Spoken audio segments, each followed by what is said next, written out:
Oh, wow.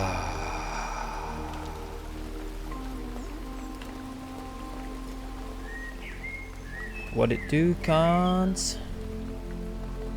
What up, Drop Nation? Oh, we coming back at you again. I told you I'd hit you with the back-to-back. And I'm not gonna lie and say that it was easy work, because Hijack never makes it easy.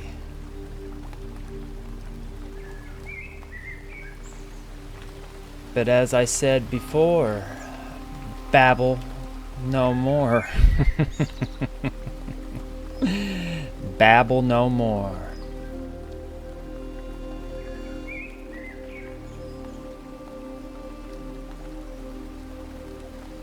Just take a second.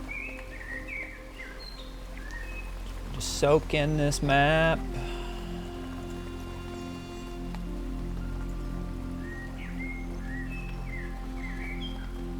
And then we'll get into it.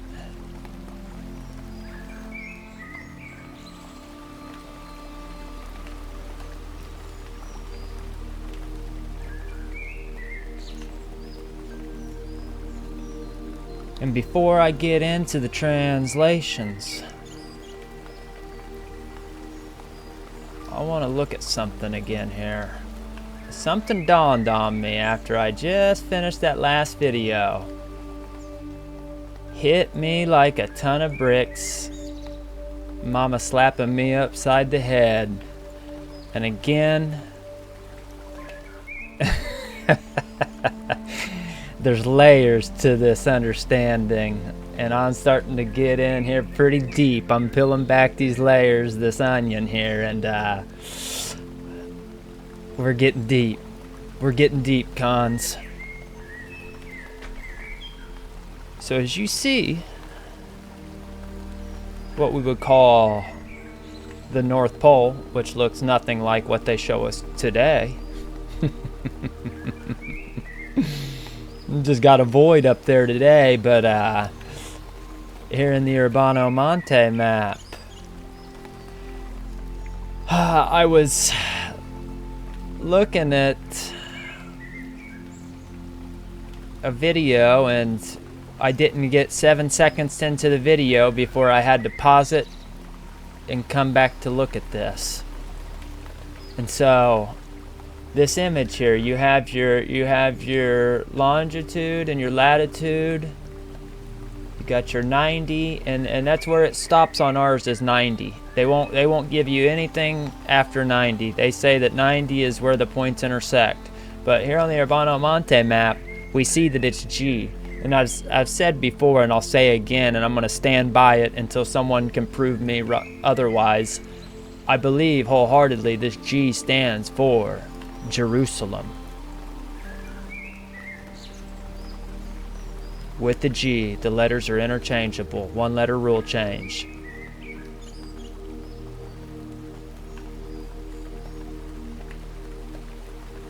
The J, the I,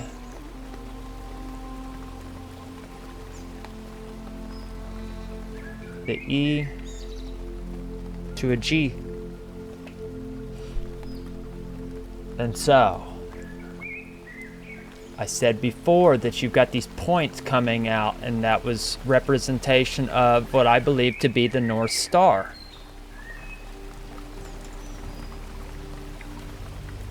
And so again, Khan, Babel no more. Babel no more. And then the etymology dictionary, the etymology of Babel would be the capital of Babylon, now a ruin near Hillah in Iraq. Late 14th century, from late Latin, from Hebrew, Babel. Gate of God. The name is a translation of Sumerian Ka-Dingir. The meaning: a confused medley of sounds. 1520s is from the biblical story of the Tower of Babel and the confusion of tongues.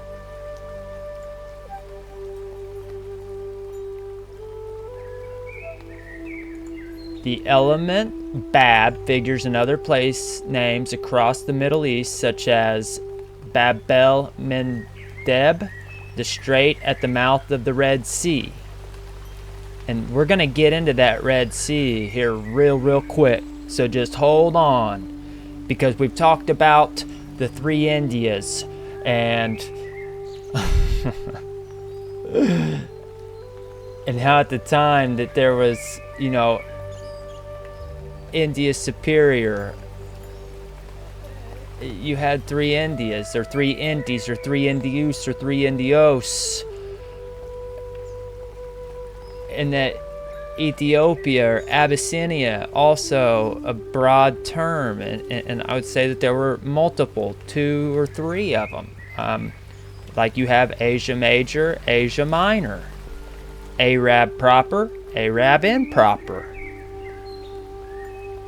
And so you have multiples, you have duplications.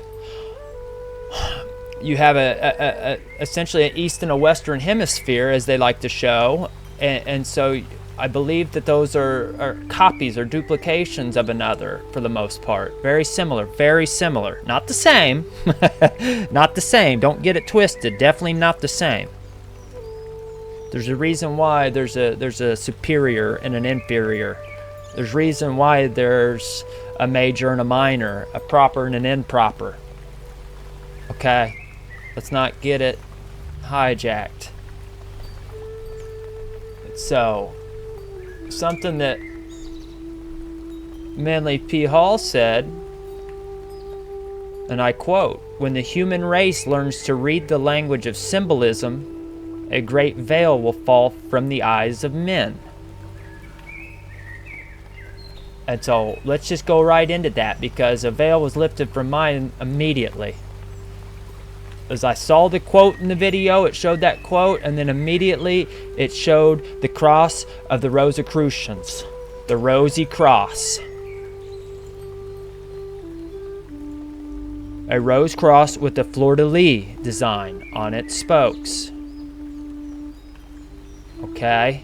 And you'll see that symbolism all over in the old world and on the coat of arms and all that. It was very common. But let's talk about this symbolism, Khans, and about this veil being lifted from our eyes as we come out of this Ruach Tarde Ma, as we come out of this stupor, out of this slumber, as we stop being the tail and become the head once again. As we once again become that fiery breathing Dracan. And let's look at this. And so I want to show you something. Do you see what I see?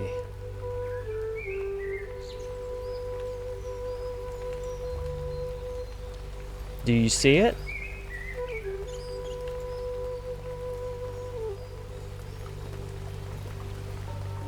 I believe that the Rosicrucian cross, here's your latitude and your longitude, here's your intersection point, your G, and it's blossoming out, it's blooming out. The rose is blooming from that point outward. And you see the little points out here? The points on the star, baby. The points on the star. And I've also showed you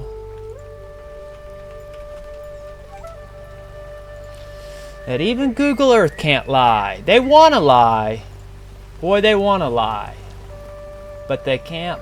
They just can't sometimes. Let's do that.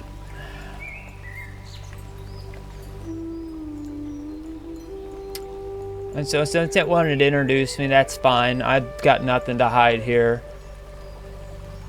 My name is Robert Gano. You can call me RJ. You can call me Two Tick Rick. You can call me Confusion. Call me whatever you'd like. But I want to show you something here, Cons. Here's our north. Nothing there. Nothing to see here, boss. Move along. Move along.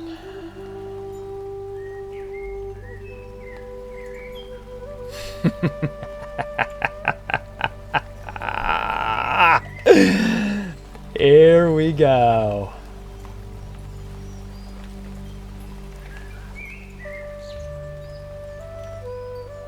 Zooming in. I'm zooming in. I'm zooming in. I'm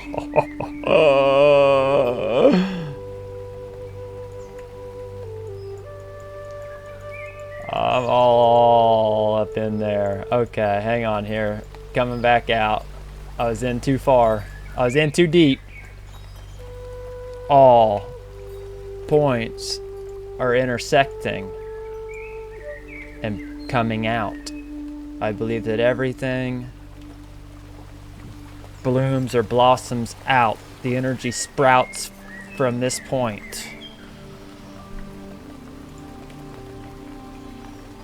Blooming and blossoming outward. Jerusalem. There's your points. There's your North Star. There's your cross. There's your Tau. Mark. Sign. Covenant. Because none of this is possible if you don't remember the covenant. The promise. And that is the code, Khans. That is the code. That's why it's important that we keep the code. Alright. Translation time. I hope you're ready. I'm going to be bouncing around a lot because I'm not going to lie to you. This is go round number 2. I got everything translated, which took a hot minute. Got it all translated to my liking, went to copy it all over so I had something to work off of, and lost it all. So here we are again.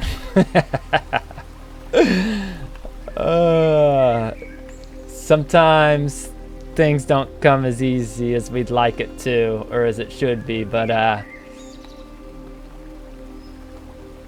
good man a good man will get up after he's fallen, whether it be 1 time, 10 times, 1,000 times, no matter what. We get knocked down, we get back up, Khans. We keep the fire burning, we keep the water flowing. So here we go. Let's start. Yeah, I got you here. Give me just a second. Let me zoom out here. Let's get oriented real quick. All right, there's North America, South America,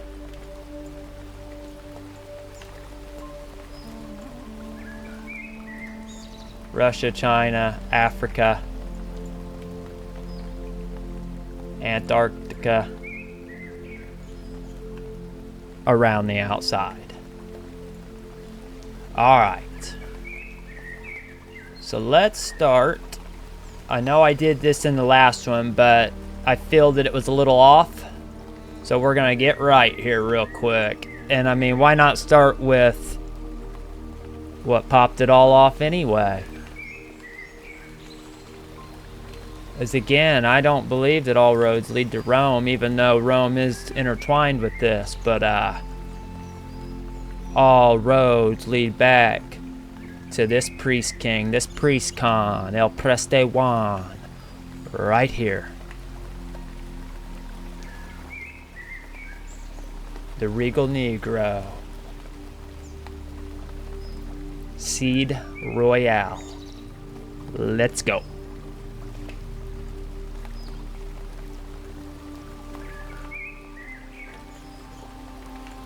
This soak that in for a second here. I want to point something out. You see this on his head? I would call that a turban. And what they would make you believe is that they would tie that with, Arab. And so, yeah, I'd say that he's an Arab, but it would be Arab proper for one. And for two, Arab is just a rabbi or a rabbi.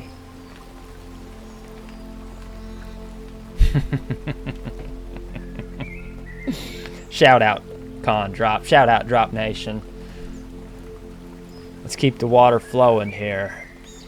So, the great priest John, king of the great Ethiopia. So the intertwining, the combining, the mixing of the two, the priest and the king. Not priest, not king, but priest king. And again, it says the great priest John, king of the great Ethiopia.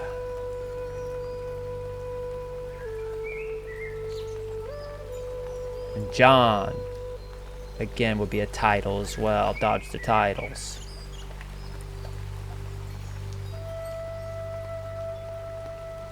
Prester meaning priest, John is king.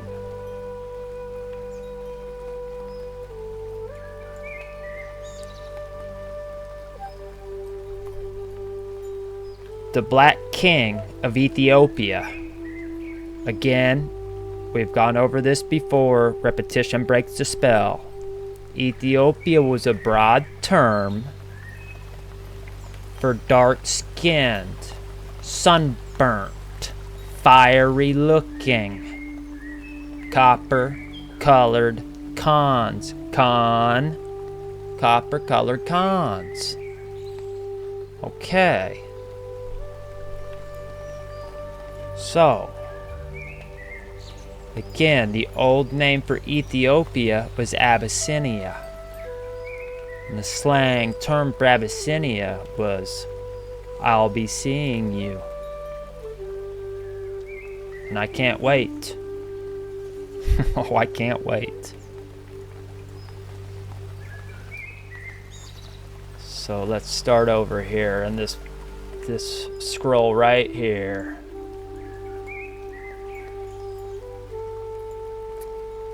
The Black King of Ethiopia, to whom heaven gave so much power, to their kings, does not persecute with the people outside with their country, but those services that are to others, they do to him alone, a sign of suffering. And he has these Phronoi Rashani place, but for water at baptism he himself will be. And it's really having problems with that word there before baptism here. It is, Phronoi Arashi. Right here. Phronoi. Yeah. And so it's not, if somebody's got a better translation on that, because it just says it's corrupted and it won't translate those two words right there. Phano SC or whatever that is. Help a brother out. Help a con out, con. Con up and help a con out, please. Okay? So.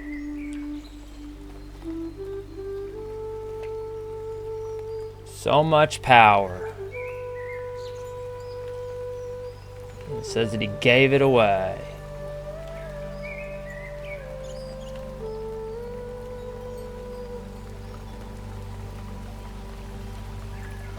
I still think that is in the original one I had. It talked about him that heaven gave him the power and that he freely gave that power away. I'm missing that in this one, so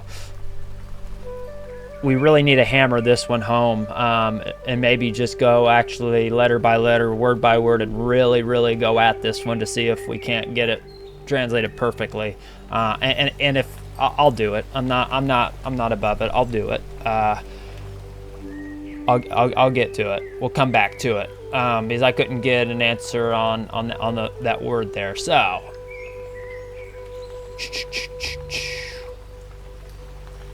Now, let's see here. Okay.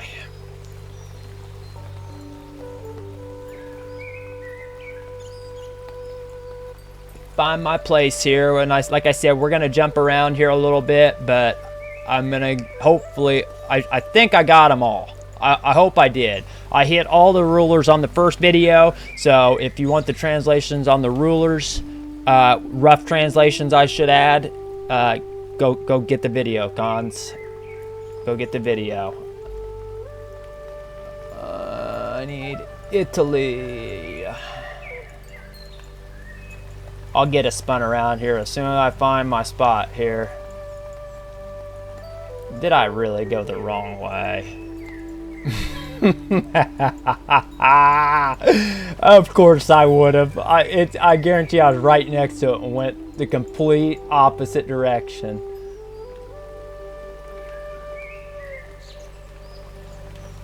Oh my goodness. Can I get right here?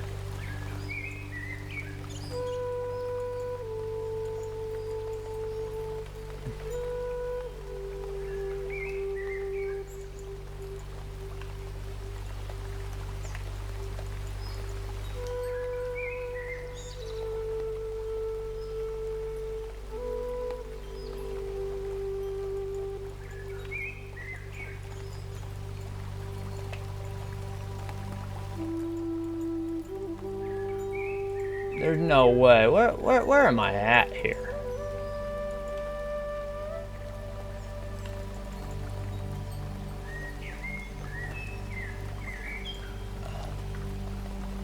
Okay, that didn't want to work at all.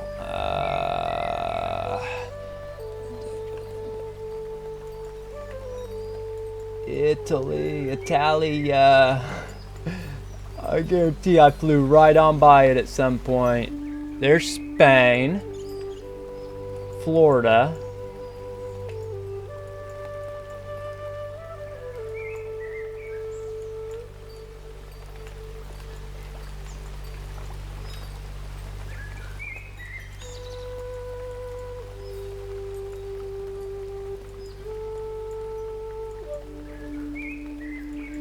Oh, I'm so sorry. I will give you the I'll give you the time stamp for when I find this place here and get started. At least I'm getting a pretty good idea where everything is.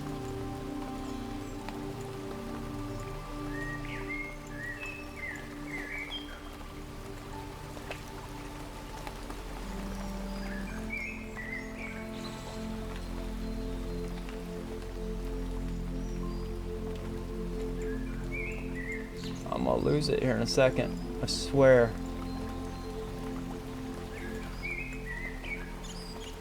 Holy, there it is. Okay.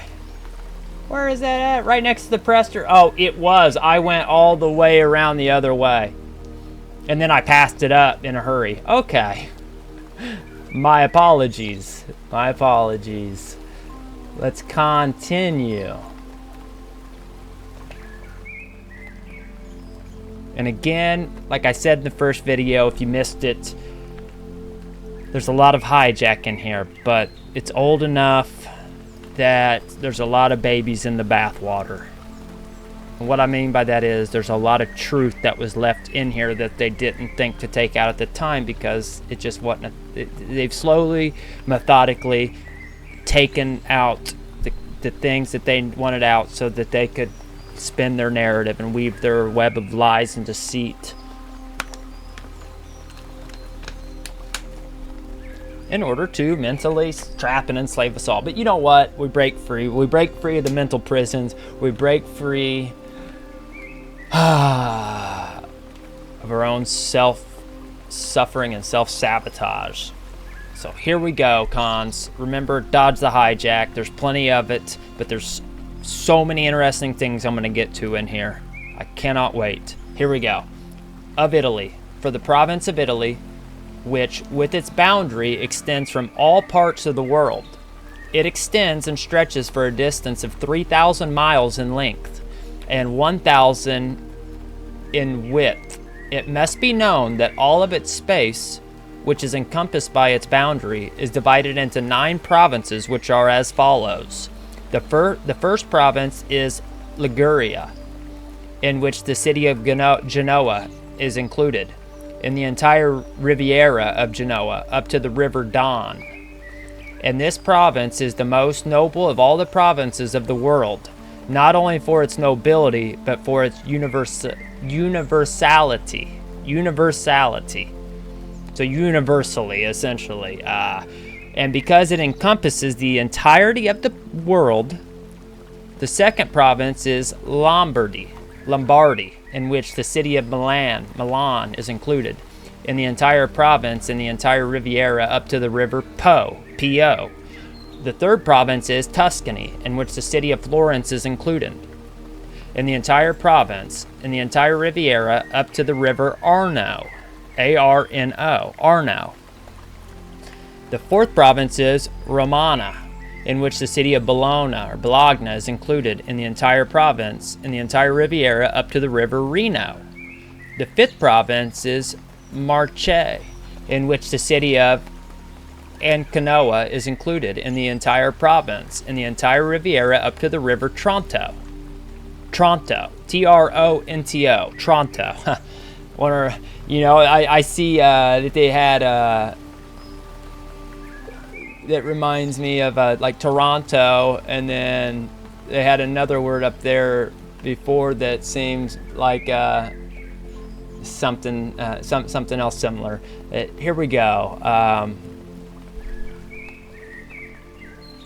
The sixth province is Umbria, in which the city of Perugia is included, in the entire province, in the entire Riviera up to the river Tiber. The seventh province is Campania, in which the city of Naples is included, in the entire province, in the entire Riviera up to the Volturno. The eighth province is Buglia, in which the city of Bari is included, in the entire province, in the entire Riviera up to the river Ofanto. The ninth province is Calabria, in which the city of Reggio is included, in the entire province, the entire Riviera up to the river Crati. Okay. So again, some of this is just very cut and dry. This is what the peoples were like, yada, yada, yada. And some, definitely not so cut and dry. So don't let me lose you. I promise you, it gets interesting. I wouldn't be doing it if not. I promise you that. Let's go. Because all things to do with Prester John, with the shepherd, with yourself, with Hawa, with the creator, with your power, with your power, is interesting. And I take great pleasure in discussing those things. Now, it had like I said, this wasn't super simple. This wasn't we're gonna get better at this, and this is gonna become more accurate as we do this. Rest assured.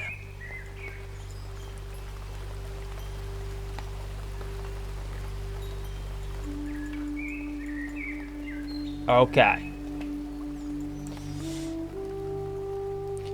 Solar eclipse. A solar eclipse occurs when the moon interposes between the sun and the earth and obscures the sun's rays to the extent that its lunar body covers them from shining upon the earth.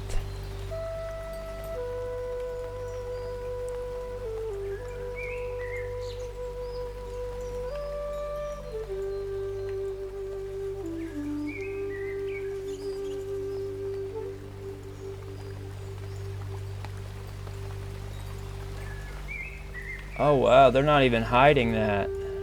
So it has the sun shooting, it's shooting out it's raised, but it's heading towards a point. This star, or whatever this is. I'm gonna have to get this translated. It's all gonna have to be done manually, letter by letter, word for word, line by line. Same with this over here, this big text box. So if anybody's got that, send it my way. I'm gonna be putting all the text in a file and dumping it and linking it for you guys, so you guys can actually read the text and go through and say, hey dummy, this is what you missed, this is wrong. Critique me on it, please, I beg you. I'm doing my best, but if I was trying to get it 1000% spot on, I would never get it to you. So, so let's just continue. I need to find my place real quick here.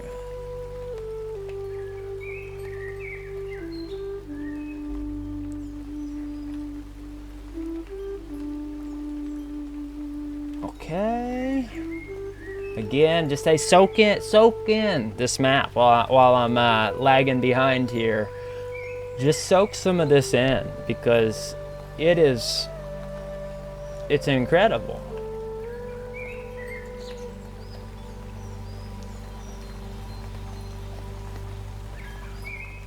The fleet.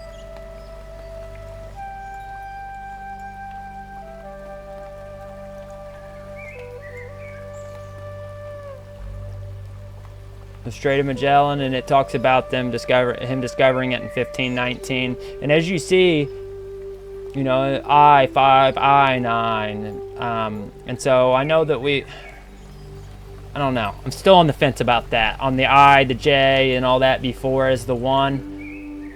Regardless, Anatoly Fomenko, get his work. I'll link it, and we're going to go over it at some point too, for sure. Very, very interesting.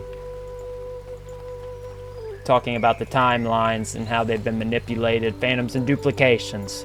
Like we talked, cons, phantoms and duplications. Soak this in here real quick.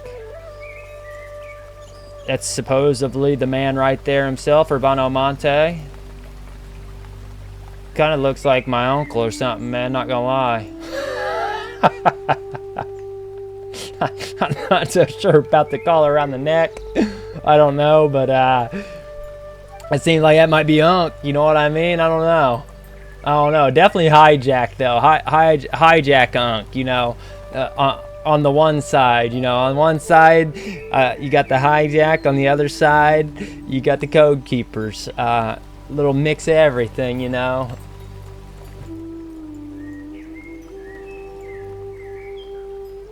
All right.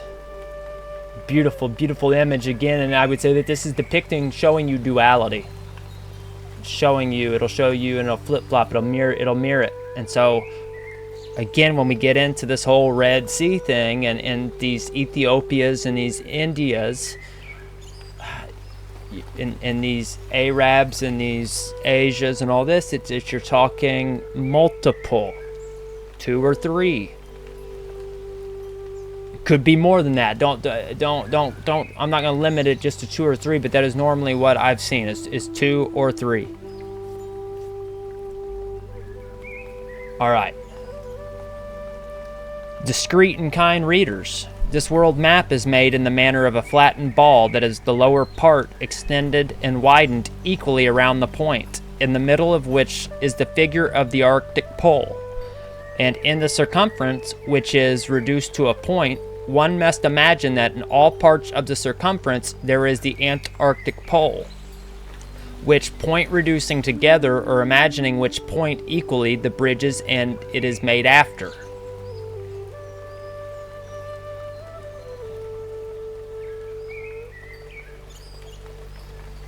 Again,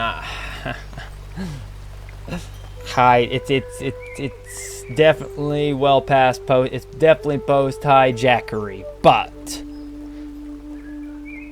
Very interesting stuff on here nonetheless, Con. Stuff that you don't see anymore.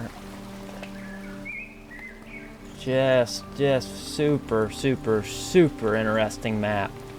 And many more that are interesting that we're gonna go over and hopefully get to translating on.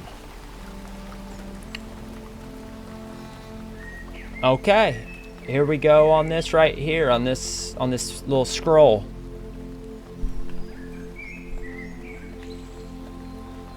Sonnet as an introduction to this work for readers. Here, readers, briefly and in small part, how well the universe is arranged, in climates, zones, and degrees divided, in the qualities of lands distributed. I show you also around in every part the customs of the people in said place.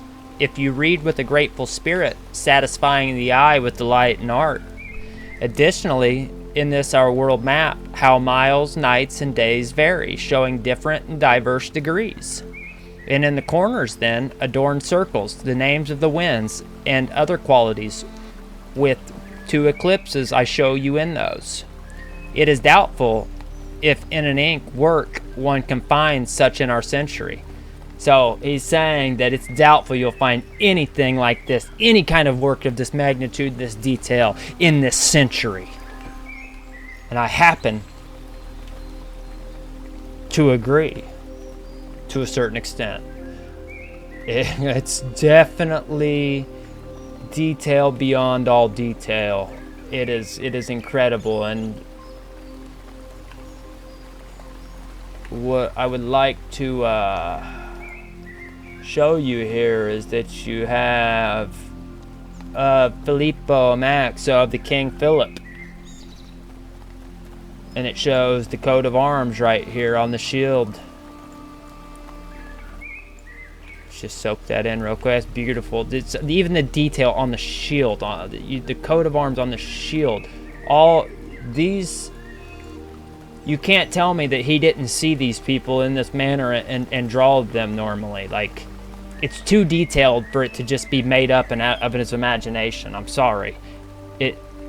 Drawing inspiration off of something, and I would assume with as much detail as in some of this, that this was either a picture or this is what he saw, and this was supposedly him traveling around and mapping out the world, such as Marco Polo and these other types of explorers at the time.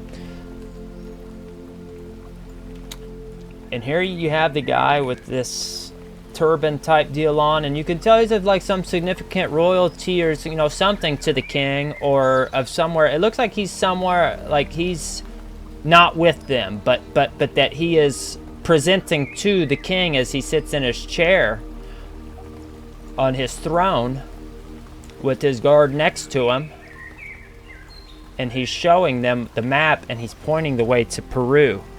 Which, when you're talking Peru, you're talking Jerusalem. You're talking Guatemala, and when you're talking Guatemala, you're talking Guatama, the name of Buddha's mother.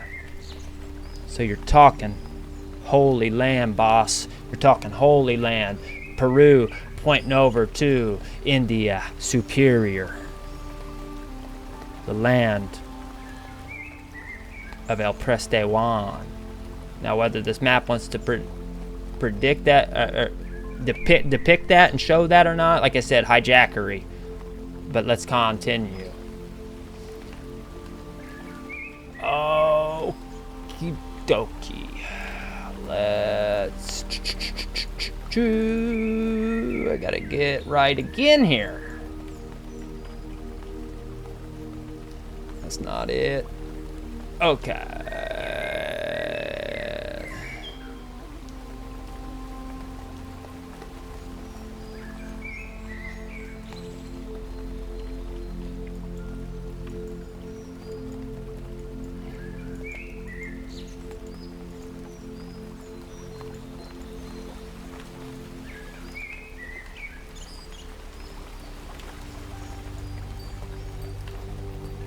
All right, I found it. I found it halfway quick here.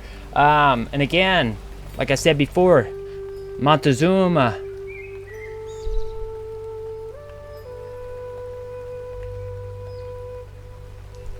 Je fus rey de Mexico et de la India Occidental.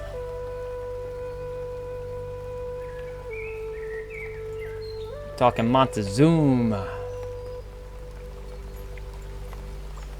In India Occidental, you're just talking Mexico, or Western India, or India Superior. Let's rock.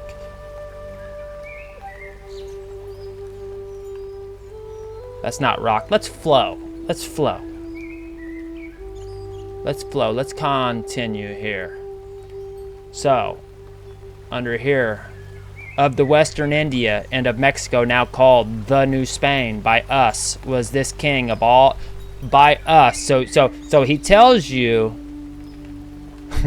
that he's with them. So it should be no surprise that it's hijacked. But again, we're going to see these babies in the bathwater. Of the Western India and of Mexico, now called the New Spain by us, was this king of all other kings, the richest in treasure and of wicked people. So he's saying they had all this treasure and this incredible kingdom, but the people were wicked. Hijack. Come on. Hijack. If they were that wicked, they would have just destroyed each other. They would have never been able to build up any riches. Come on, hijack. Come on. You're talking to some Khans, you're talking to some Khans with their eyes open. Got those spiritual eyes and those spiritual ears, guided by Ama, talking wisdom. Don't play me, hijack. Don't play me. It's called the New Spain by us. Was this king of all other kings, the richest in treasure, and of wicked people. Hijack. When Fernando, the rogue, broke, called Cortez. So it's like that, the rogue broke, it had spit me out a different derogatory, well, semi-derogatory name, but it was a slur towards Cortez.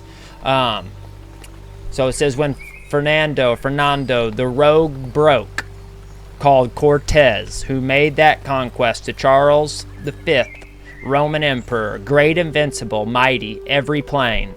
Hijack. Come on, man. Holy Roman. Come on. Get out of here with that Holy Roman. That's when you're talking savage. That's when you're talking hijack.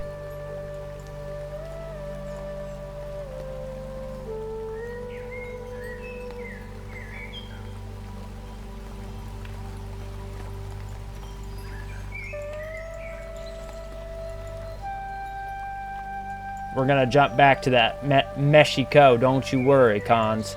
We're going to hop back to that. So, the Del Mar del Cortez, detto Ferniciato.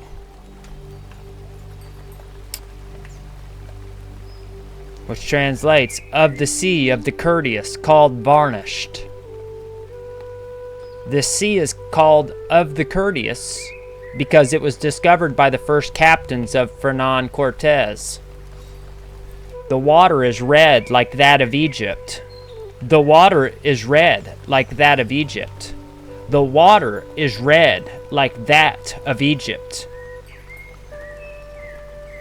I told you we'd talk Red Sea, didn't I, Khans? Oh, we're going to talk Red Sea. So again, you're talking Red Seas. Red Seas. We're going to talk Red Seas. Don't you worry. The water is red like that of Egypt and increases and decreases with much harmony.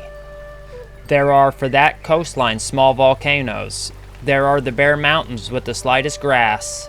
The country is poor. There are castrated ones with very large twisted horns. Many whales pass through this sea. The locals fish in it with the branches of thorn trees and with the bones of turtles that are present in very large numbers. The men go naked and with uncovered heads, carrying certain shells on their chests. They have no vessels, but instead use seal stomachs for carrying water.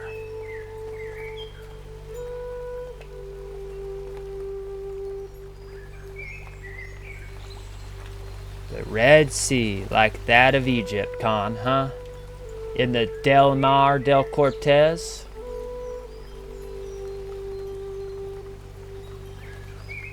Well, how does he know it's like that of Egypt? How does he not know that Egypt is like that of the Del Mar del Cortez? You know what I'm saying? Who's to say? Just because he says it's that way doesn't mean that it's truthful. It could have been the complete opposite. Just a little food for thought. Let's continue. And like I said, sadly, we're going to have to jump around. I had it organized, and then I lost it all. So, and not lost, just temporarily misplaced until I replaced.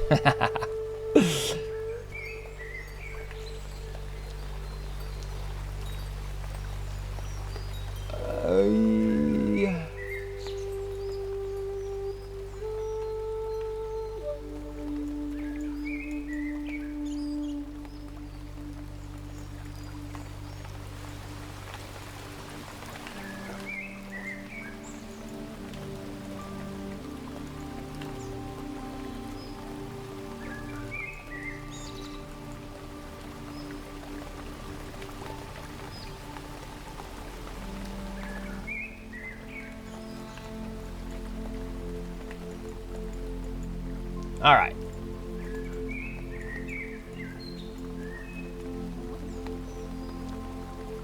Try and get this whole thing in there for you, Con, so you can at least somewhat try to follow along here. And like I said, I'm gonna dump the text. I'll get it in a text file for you. All the translations. It'll have the original text as it appears on here, or as close as possible, I should say. Again, you have pieces of it missing, things crossed out, things that are hard to see and read and make out. So I hope that you can take what I've got and build off of it. Just take it and build off of it, please. I beg of you. Don't ever question whether someone can take clips or whatever from what I'm doing here, because this isn't what I'm doing. This is what we are doing. So you'll never get copyright struck or any. Don't ever worry about that. What is mine is yours. Take it and let's investigate, Cons, because this stuff is interesting and this stuff gets wild. So here we go. For the province of Italy, which with the common voice of all nations is called the paradise of the world. No particular paper is sufficient to describe it. I will only say that it is the seat in the world of the succorer, sorcerer, and the vicar, or the vicar of Christ our Lord. I'll look up those words later. Succor and vicar, or vicar of Christ our Lord, and the true sanctuary of the divine gifts and graces that then spread throughout the world.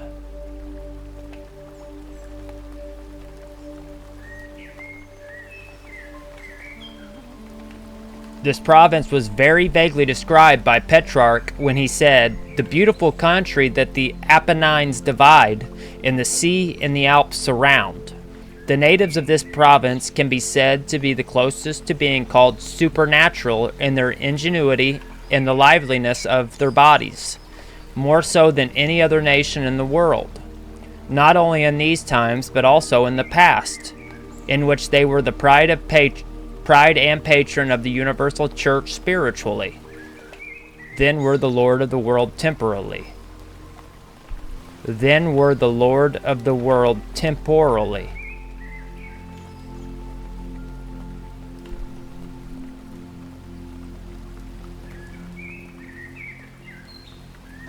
So it's saying that the Italians took over the world? Lord of the world? How is that? One shepherd. How is that if there's one shepherd? I'm confused. I'm confused. I'm not confused. I'm confused right now. How does that work?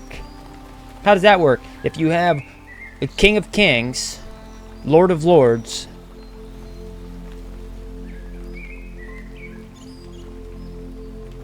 the temporal power of the Most High,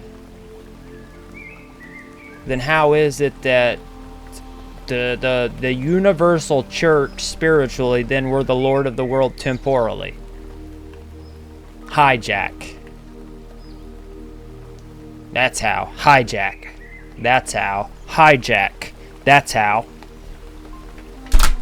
Sorry, but repetition breaks the spell. I know sometimes it sounds like I'm like glitching out and just going on repeat, but sometimes this hijack just makes me want to glitch out a little bit.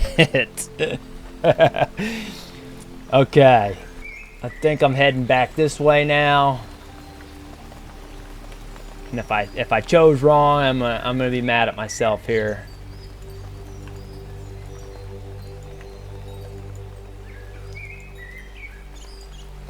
It's starting to feel that way. Oh, it's starting to feel that way.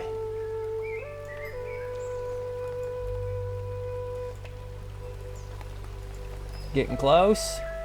Don't glitch out on me.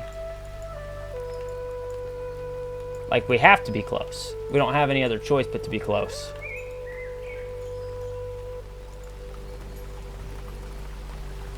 Why are you glitching out on me?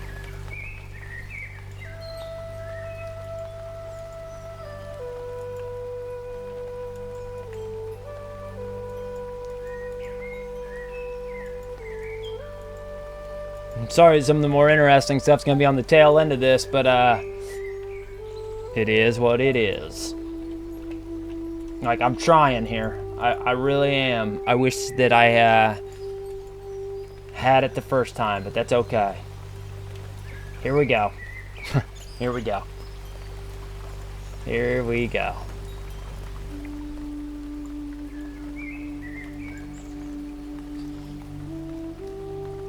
Of Moscow.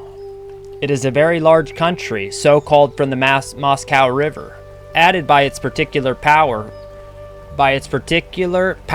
and Christian lord who observes in religion the ways of the Greek church, and has under him many great princes and a good part of the Tartars.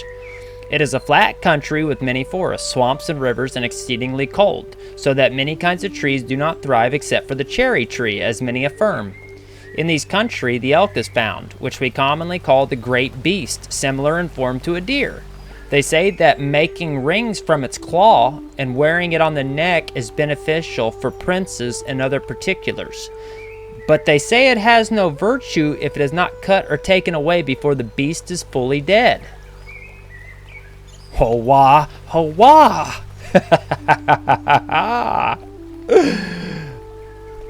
The little drop in there for you cons.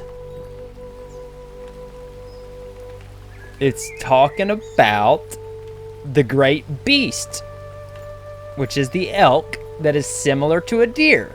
So it's talking about the elk, and it says that they say that making rings, like a ring that you would put on your finger and wear, from its claw, and wearing it on the neck is... So you would make the ring, put it on a necklace, and wear the ring on your neck. That is beneficial for princes and other particulars, but they say it has no virtue, so it has no power. It has no authority, it has no power, if it is not cut or taken away before the beast is fully dead. And you get a lot of stuff like that in the Prester John letters about the virtuous stones. I'm talking infinity stones. Talking about the Marvel Magi. You talking about this priest con right here.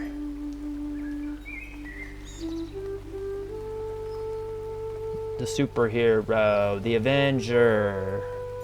Oh yeah. Oh yeah. It's gonna get real mythical and super powerful. Real quick. Let's continue cons. Let's go back this way. We're gonna hit Terra Santa. Terra Santa. Holy land.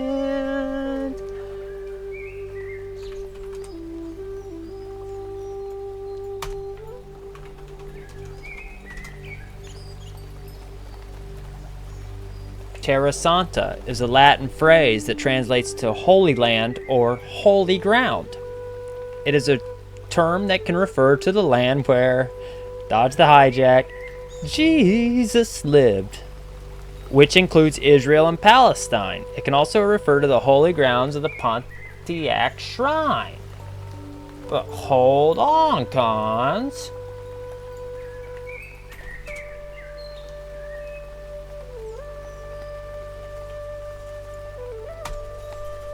Let me do this. They're going to show you this. Yeah, hijack's going to show you the Arabia Desert, Petra, Moabite, Jerusalem, Galilee, Arabia Petra.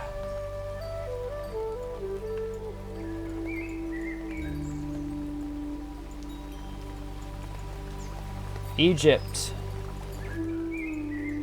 But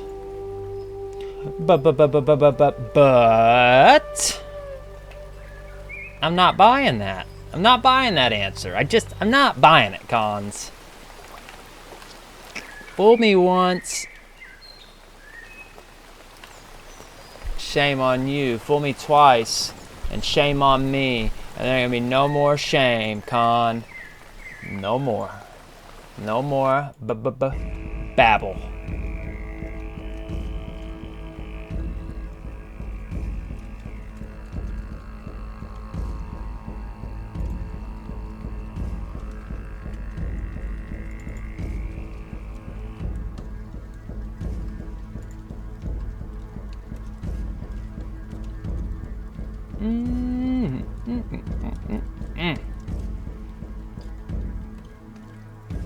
Soak that map in for a second. So here we go.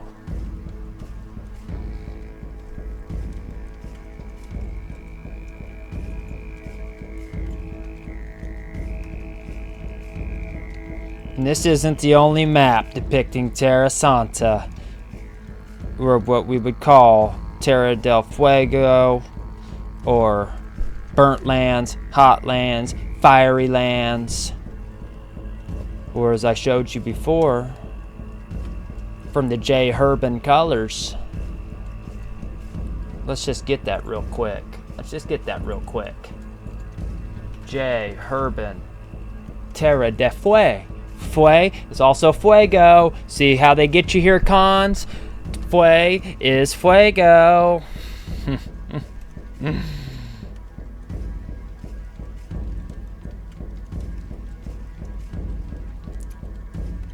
So you see the color that it is. It's like a rusty reddish brown.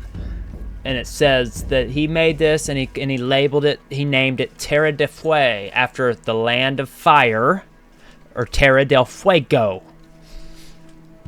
And it says, the land of fire where nothing grows is the description of this ink.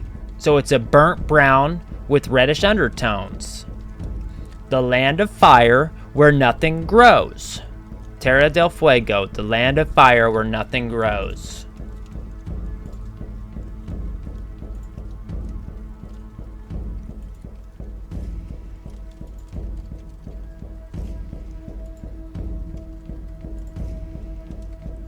I don't know about you cons, but looks to be a whole lot growing down there. Let's see, this is what, 1578? I just want to get this right for you. Yep, 1587. 1587 is allegedly when this map. And I say allegedly, we take these dates real loosely. Real loose, cons. Real loose with these dates. Because it could be 2 million, 2,000, 200 bajillion, 2 seconds. Who knows? Not I. And I won't even pretend to. But again, as you see all around, why old life. That is Antarctica, or Terra del Fuego. And here's, you see the reddish brown color? Like, just like what he has here? What Jay Herbin has?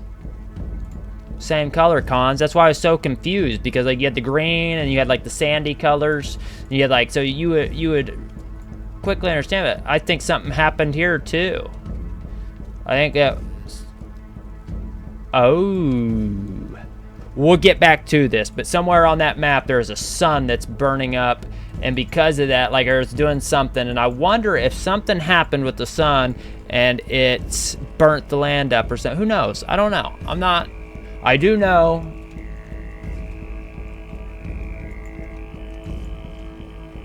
that I'm going back here to let me get my place again here real quick. But I'm going back here to Terra Santa, or Holy Land. I'm sorry, I left off on that. And so here we go. Back on track, cons. Back on track. Terra Santa, remember, Holy Land or Holy Ground. Holy Land. This country is no more than 5 days long and of duchy. Hence, it is admirable, the province and action of God in such a small country that has held his people for so long. And even more marvelous, knowing that in that country, which is all rocks and mountains outside the Valley of Galilee and the plain of the Jordan River, there has been 4,000 men so well ordered in their polity that there was never discord or sedition among them, except when the tribes divided due to Solomon's sins. Let me hit that one more time and I'll complete it. Holy Land. This country is no more than 5 days long and of duchy. D-U-C-H-Y, duchy. I would say it's Dutch. Duchy. Hence, it is admirable, the province and action of God in such a small country that has held his people for so long, and even more marvelous. So it's saying that God had held his people in that small country for so long. But I don't think it's small, but I do believe that he was protecting the tribes before we got ourselves hijacked.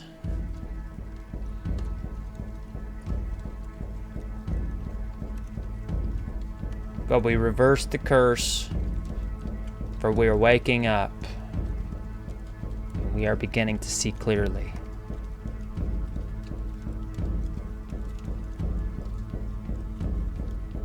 Hence, it is admirable the province and action of God in such a small country that has held his people for so long, and even more marvelous knowing that in that country, which is all rocks and mountains, outside of the Valley of Galilee, in the plain of the Jordan River, there have been 4,000 men so well ordered in their polity that there was never discord or sedition among them. No argument, no fighting, no nothing. Except when the tribes divided due to Solomon's sins. In this province is the glorious city of Jerusalem, which today is possessed by the Turks because of our sins. So he's saying that because of Solomon's sins, the tribes got divided and kicked out of Terra Santa, Holy Land, and that then the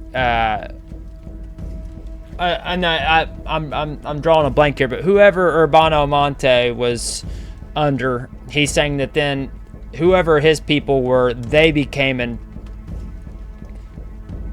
No, he didn't.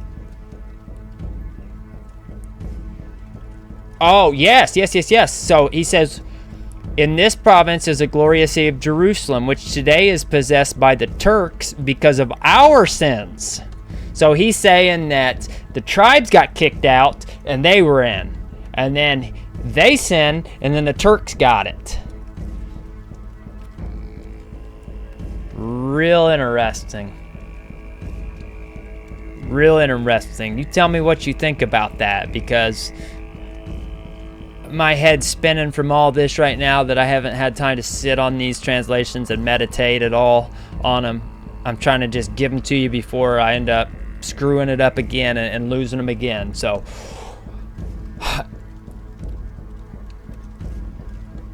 let's hit this one more time here, and I'm not going to do the whole thing, but let's go where there were 4,000 men so well ordered in their polity that there was never discord or sedition among them, except when the tribes divided due to Solomon's sins. So it's saying that because of Solomon's sins, the tribes were divided, booted out of Terra Santa, and then that's when you have Arzareth, and we'll look at that again, you know, where it depicts the unicorn or the alicorn now. The unicorn. That is very unique, for sure. A unicorn, for sure, they say. The unicorn. El Preste One. In this province is the glorious city of Jerusalem, which today is possessed by the Turks because of our sins. There are many ruins of destroyed cities. Bethlehem and Nazareth, once so celebrated for the birth of our Lord, now they are small villages also destroyed. So I believe there's some truth and some hijack, and just mix it all in, baby. Just mix it all in.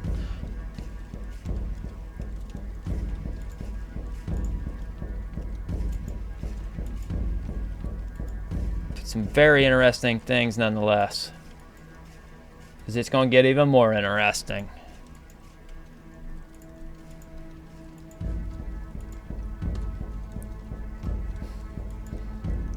I choose the wrong way every time. I just can't help myself. I just can't help it. Hey, can you quit being like this, Matt? Please?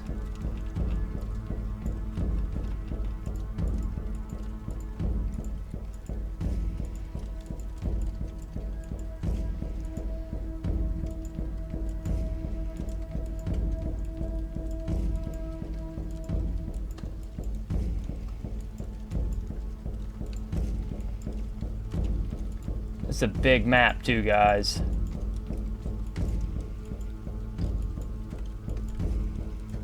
Come on.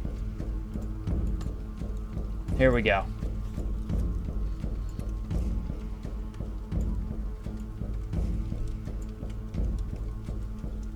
Del Arabi. Arabi? A rabbi? Of the Arabians. Hawah! Of the Arabians. The Arabias are 3. What did I say, cons? 2 and 3 all the time.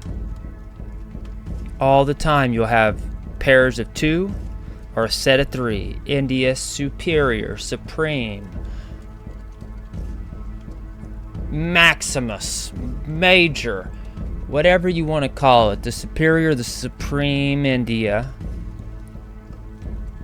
inferior, and then probably a mediocre, a middle, yeah, just slipped my mind. But let's rock here. Let's not rock. I gotta quit saying that. Let's continue. Let's flow, cons. Let's flow. Flow right to the Arabies here. The Arabias. The Arabias are 3. The rocky, the desert, and the happy the rocky. Happy the rocky is what they say here. Happy the rocky. It's a weird translation, but you'll see here in a second. It is so called from a principal city called Petra, which is near Judea, in Mount Sinai. And St. Catherine, the desert Arabia, gets its name for being truly deserted, sandy, mountainous, and uninhabited. So hang on here. So it's trying to say that this desert is truly deserted, sandy. So truly deserted, meaning that there ain't a soul there, son. There ain't a soul there, son. And so, but it's saying that it's right next to Judea, Mount Sinai. And when you're talking Judea, and you're talking Petra, and you're talking Mount Sinai,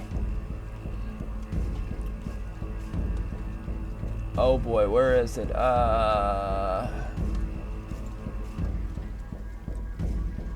screwing up here. My apologies. My apologies. Let me just get this again real quick. I just want to drive home a point.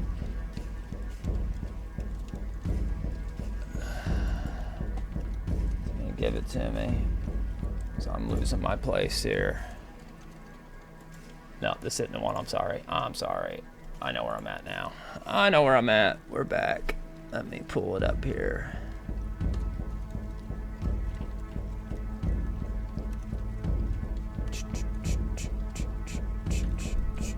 If I could find it.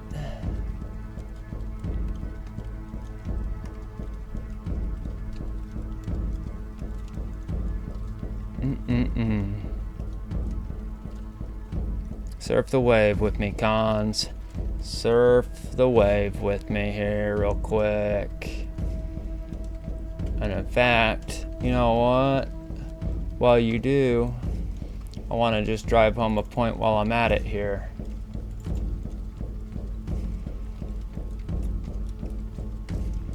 It's a very old map. I've got the book that it comes out of, and Terra de la Florida. So the territory of Florida, and I don't know if you see this here, cons, but they want to act like it was just savage. And so why do you have all these flags? These Tartarian type tents is what they would call it, but let's dodge the hijack with the Tartar, because we know when we're talking Tartar, we're also talking Barbar, and when we're talking Barbar, we're talking Swan Knights, we're talking Sylvanus Texas, we're talking Nehemiah Theodoricus. Yeah, we're talking Nehemiah Theodoric. We're talking Hebrew priest kings. We're talking Seed Royale. And so we're not talking savage, but we're talking kingdoms, regnums, castles. You're talking fabled city of Norumbega. You're talking about Grand Kibera, and when you're talking Kibera, you're talking Kiber, and you're talking Heber, you're talking Kyber, you're talking Cyber. Yeah, con. They don't play. We're talking high-tech Nagas. We're talking high-tech cons here. The Naga is the Nagus. The Nagus is the king. So when you're talking Nagus or Nagush, Naga, Nigga, the whole nine, baby. The nigga is the Nagus. It is the king. Don't let them fool you. Don't let them hijack you. Turn something kingly, literally, into something so derogatory. I refuse to be a part of that. I refuse.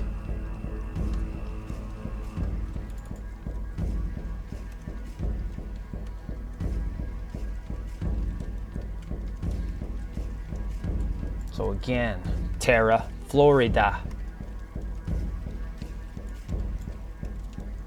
You're talking India Superior, Cathay, Pure Land, Kensei. And we're going to get into this. Kinsey, Mexico, and there's one other place. And so there's three. Once again, we're talking three. And on here, you're talking Pariah or Parias. It looks an awful lot like Paris. And awful weird that you have Cannibali right over here. Right where it would be Cibola or Shimbala. You're talking 7 cities of gold, Khan. You're talking 7 cities of gold. And oh yes, they found the gold. And I will prove it to you in a later video. I promise you that. Got the body bag on top of body bag on top of body bag when it comes to the gold.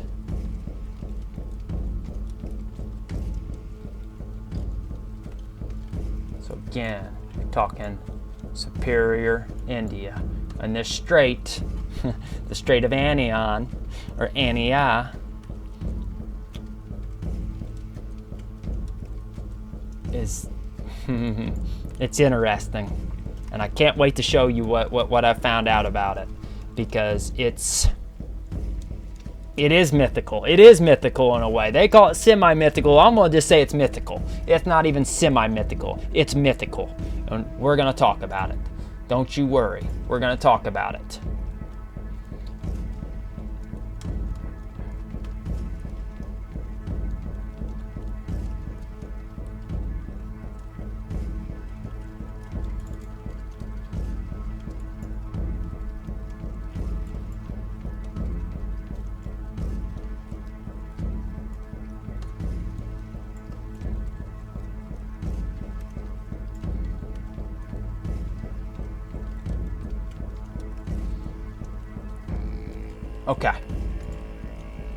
Okay, let's go back to translations here.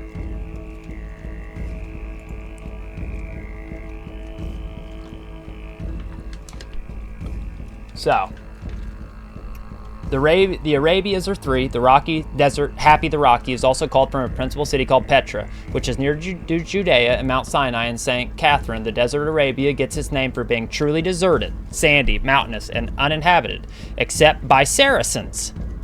Talking Saracens, you really just talking Saracen or Saracen? Saracen? Sons of Sarah? Hijack tricky. Oh, they're tricky. Except by Saracens, or the sons of Sarah, who live and sustain themselves in the countryside on horses and camels. And the third is the Happy Arabia, so named for being truly happy with the fertile country, elegant sorts of fruits, and precious aromatics. And it is said that the phoenix arises there, renewing and rebirthing among precious scents, as Aristotle said. Describing the journey of Aristotle comes through the Happy Arabia, rich in myrrh, cinnamon, and incense, that for its lodging, the unique phoenix.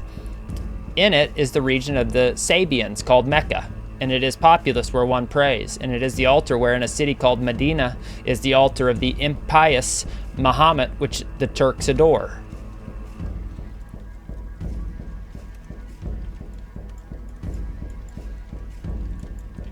Okay, moving right along, flowing. We're steady water, cons. We're steady water.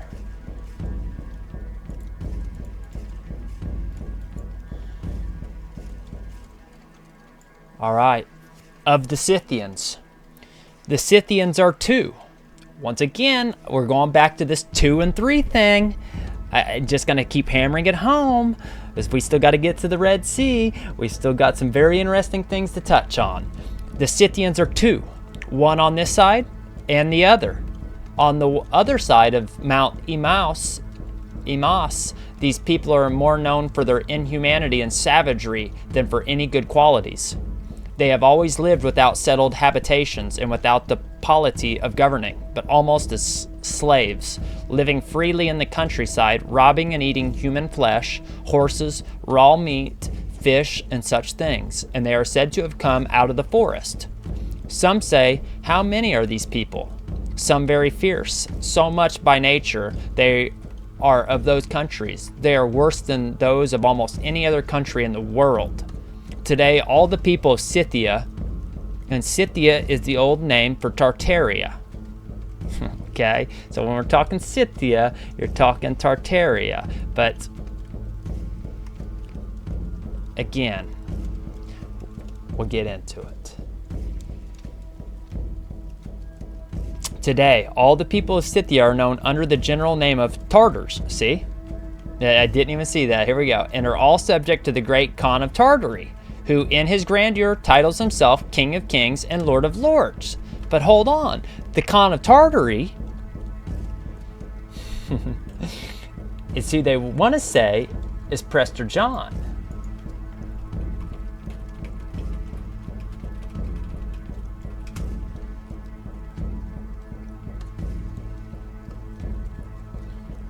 In medieval European lore, the Khan of Tartary was often associated with the mythical figure of Prester John, particularly due to the belief that a powerful Christian ruler in the east, potentially linked to the Mongol leaders like Genghis Khan, could be identified as Prester John. However, this was not historically accurate, and Prester John is considered a legendary figure with no real historical counterpart. But they'll try to hijack it and say that this king of Tartaria was, which would be Genghis Khan, or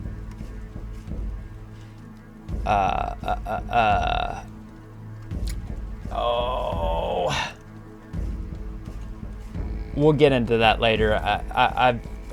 Yeah, there's many more names to go by, but it's obvious from this that this king of Scythia, the King of Kings, or the Lord of Lords that he likes to title himself, is not, and I repeat, is not the same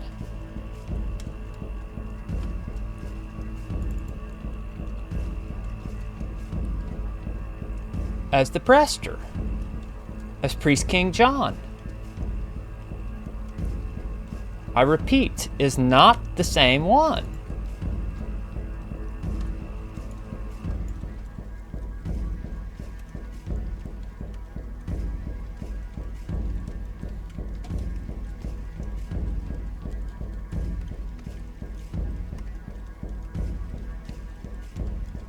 Not the same one, Cons.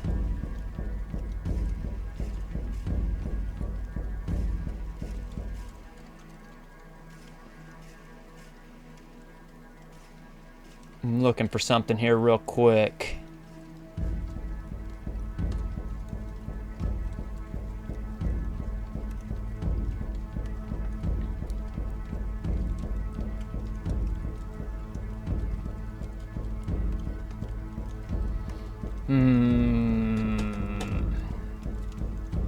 I can't find it at the moment. That's all right. That's all right. We will get a good look at it, at what I'm looking for here. But again, I would say that we're talking about this priest Khan right here, King Dawi, Dawu, Dodi, Daoud, David.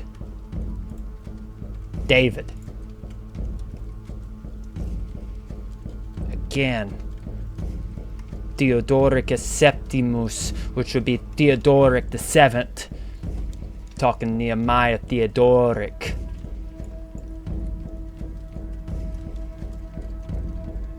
Talking Judah.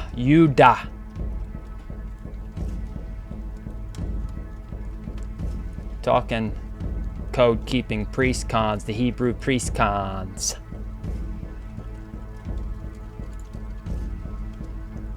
So again, this king of Scythia, this king of kings, Lord of lords that he likes to call himself, is not the same as El Prester Juan, and this proves it. Okay. Steady water. Steady water. Vawara of Calicut. Calicut is the name of a province, but there is also its principal city, which it is called by the same name, and it is the most mercantile land and market of the entire East. In this province, a great amount of peppers grow, which is not found in other eastern countries. These people worship the devil, as they say, because he is the first creature descended from heaven. These people worship the devil, as they say, because he is the first creature descended from heaven. There are many Christians in this province, and also cities of Christians where the R.P. Jesuit fathers have residence, and they maintain seminaries and other congregations of fathers who always follow instructing those Gentiles in the holy Catholic faith. Also residing there is the majesty of King Philip as heir to the crown of Portugal, a viceroy who maintains justice and the provision of spices among these people who later came from the homeland Europe.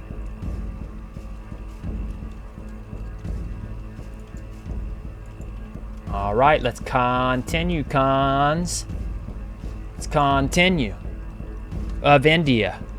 India is such a large country that it is said to be a fourth of the entire world, and it is called India from the river Indus, a very large river that bathes it. But some consider the Ganges to be even larger due to the many rivers that flow into it. But some consider the Ganges to be even larger due to the many rivers that flow into it. Let me get this real quick for you, cons.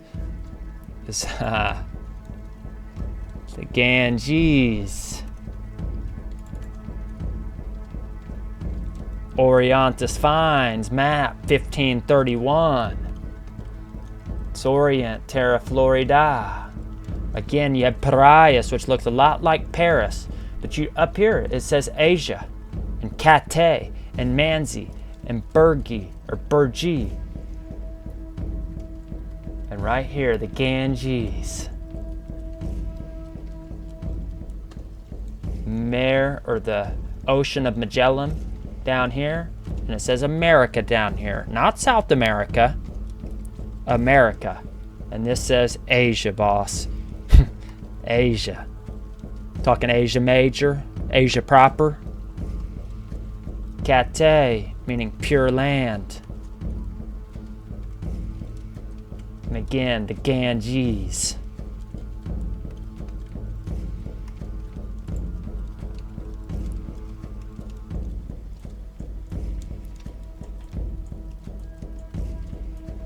It is said to be a fourth of the entire India, is said to be a fourth of the entire world, and it is called India from the river Indus, a very large river that bathes it. But some consider the Ganges to be even larger due to the many rivers that flow into it. So again, Con, you're talking India, but you're talking India superior. The superior India.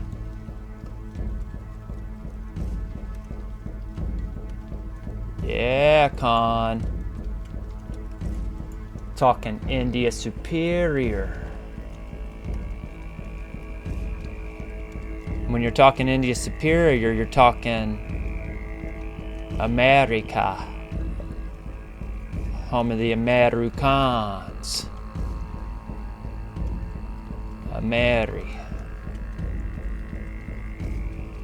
Tameri.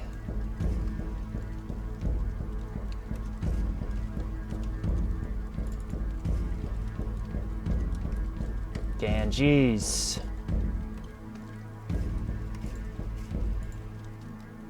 India superior. Cathay. Cathay.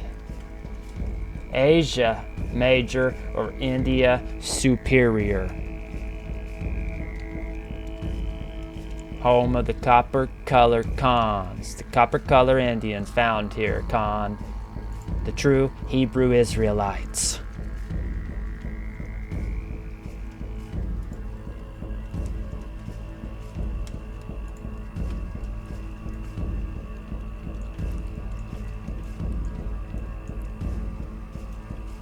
but some consider the Ganges to be even larger due to the many rivers that flow into it, and some say it is the river called Pishon or Pison in Genesis that flows from the earthly paradise. This river Ganges divides India into two parts, one part on this side and the other on the other side of the Ganges. Body bag for the illusion. Oh yeah, body bag. 'Cause you are just talking India Superior, the land of Prester, home of the priest king, the Hebrew priest king, Khan. Got him. Got him.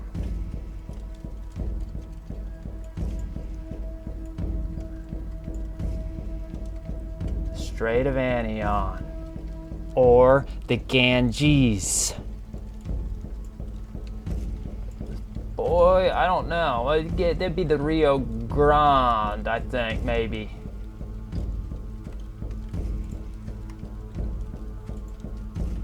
We've gone over this before, and I'm drawing a blank, but we know that the Ganges. Not gonna depict it properly. That's all right, but we know this strait divides the India into two parts. One part on this side, and the other on the other side of the Ganges. India is almost entirely a very fertile country. Cathay, very fertile country and abundant in spices of all kinds, gold, silver, iron, and other metals, and very precious gems. We're talking Ptolemy's India. We're just talking Ptolemy's India. They harvest grain twice a year, and the land is full of elephants and snakes with golden scales. Where is that erroneous map?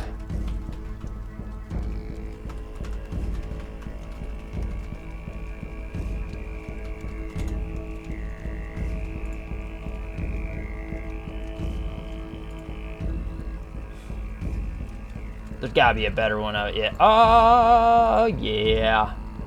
Hey, big shout out to 432, the Drop Nation. The Drop Radio. Drop Nation.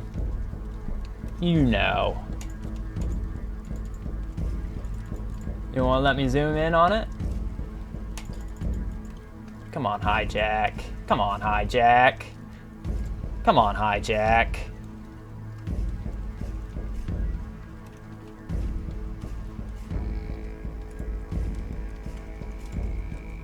It's not gonna let me, is it?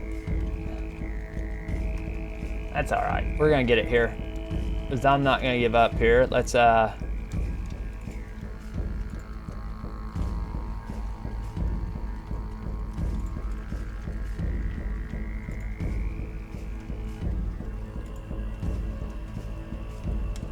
This is a map of America and the way to China, as men believed it to be, which an old pilot showed to King Henry VII in the year 1500.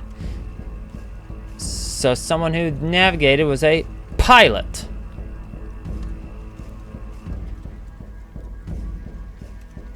Here is Ptolemy's India. Cathay. This is the Great Chan or Khan of China. There you have that big split from the river there, and this is a fire drake. There's a tiger. Terra Labrador, Greenland, the newfound land of Master Cabot. Much gold. Here is Florida. Here is the Great Strait, which leadeth from us to Cathay, isles full of savage men. You see, they called him, here came Master Christopher Columbus. Master, yeah. Hijack. And I would say that's Kensei. Yep, the city of Kensei is 100 miles round. So you're just talking Promised Land.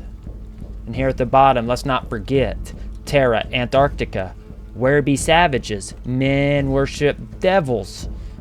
And it's showing fire and copper-colored cons down here doing their thing, living it up. Always got to throw that devils and savage and all these terms and hijack to hide the truth of the superior India.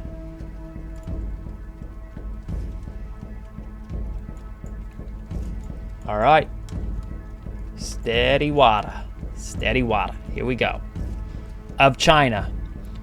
The first of their today is said to be the Great China, and the writers affirm their king to be the greatest king of all the world, and so that the royal blood may never be mingled or contaminated with other blood, he always takes his wife, his sister, or his daughter. Not having a sister or the closest woman of his blood, he is never seen by anyone, always staying in his rooms, where he is served by everyone from outside without ever being seen except by his wives, who bring him the dishes in front to the door in an enclosed place like a door, like the monasteries in Italy. And when they have to make the bed, the queen's maidens skim the rooms. The king has moved to another room so that he is never seen except by the wife as mentioned.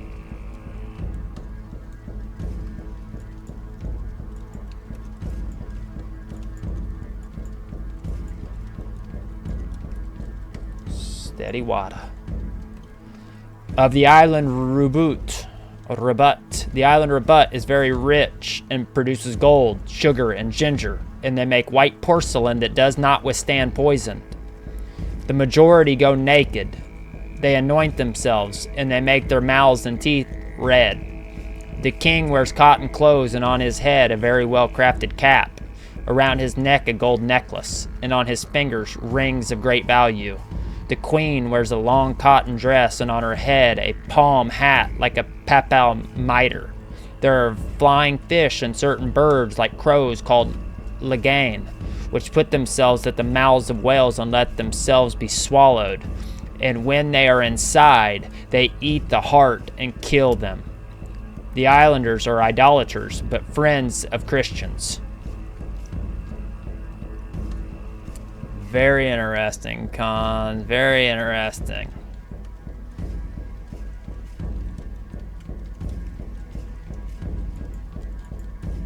Let's continue here. I could be going the wrong way. I just want to check real quick. Boy. Boy, oh boy. We'll see here.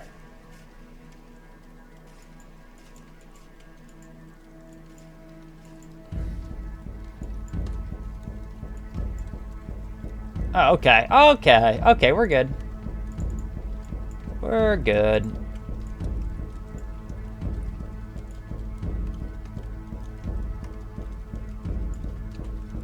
Okay.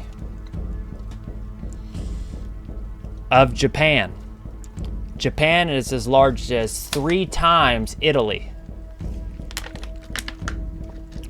Japan is as large as 3 times Italy. Was discovered by Portuguese merchants. The year is 45. It is a very healthy and rich country. People live 100 years or more, healthy and robust. People live 100 years or more, healthy and robust. I thought that we were at the pinnacle of society. We are at the pinnacle of health. We are at the pinnacle of technology. It sure don't seem that way. Going back through some of my genealogy, I've got relatives living 138, 142 years and stuff. Things that some people would say not possible. But I'd say that that was even dying pretty early. Yeah, I know. Sounds wild. I get it. Let's continue, cons. People live 100 years or more healthy and robust. There are no doctors. There are no doctors. People live 100 years or more healthy and robust. There are no doctors. How's that, huh? Huh, that's weird. You know, no doctors? How did they ever survive? Oh boy. Let's find out. But they heal themselves with simple remedies. They know appropriate for ailments. They fight for acquiring honor and glory. There are on the island 67 small kingdoms. They were all idolaters. Now, by God's grace, many are Christians, and in the year 1585, 4 of their princes came, sent by their kings to acknowledge the Roman pontiff and their leader, who was then Pope Gregory the 13th. They saw his death in the creation of Pope Sixtus the Fifth. The creation of Pope. They just create him. Yep, just out of thin air. Just great. Yep, he's the next one. No bloodline to correlate that. Just hijack in general, Con. Hijack in general. Let's rock. And I'm done saying that. Let's flow, Cons. Let's flow. They saw his death in the creation of Pope Sixtus V, and they came to Milan. They are of olive complexion, but they are all well-mannered, and as far as one can understand, they are good and past 20 years. That was Japan.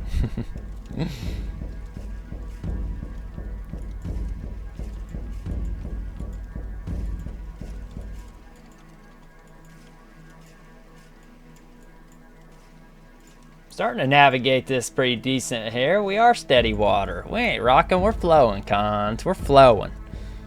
Steady flowing. Of Calicut. Calicut is the name of a province, but there is also its principal city, which is called by the same names. Yeah, I went through that. I'm sorry. My apologies. Oh, okay. Here we go. Let's hit some hijack here. Let's go find some hijack.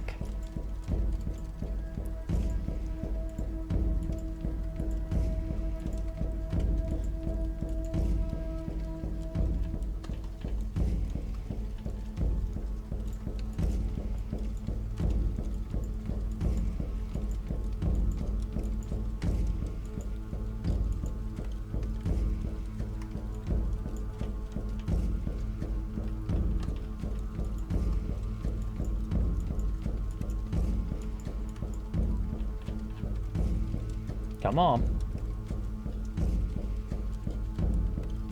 Come on.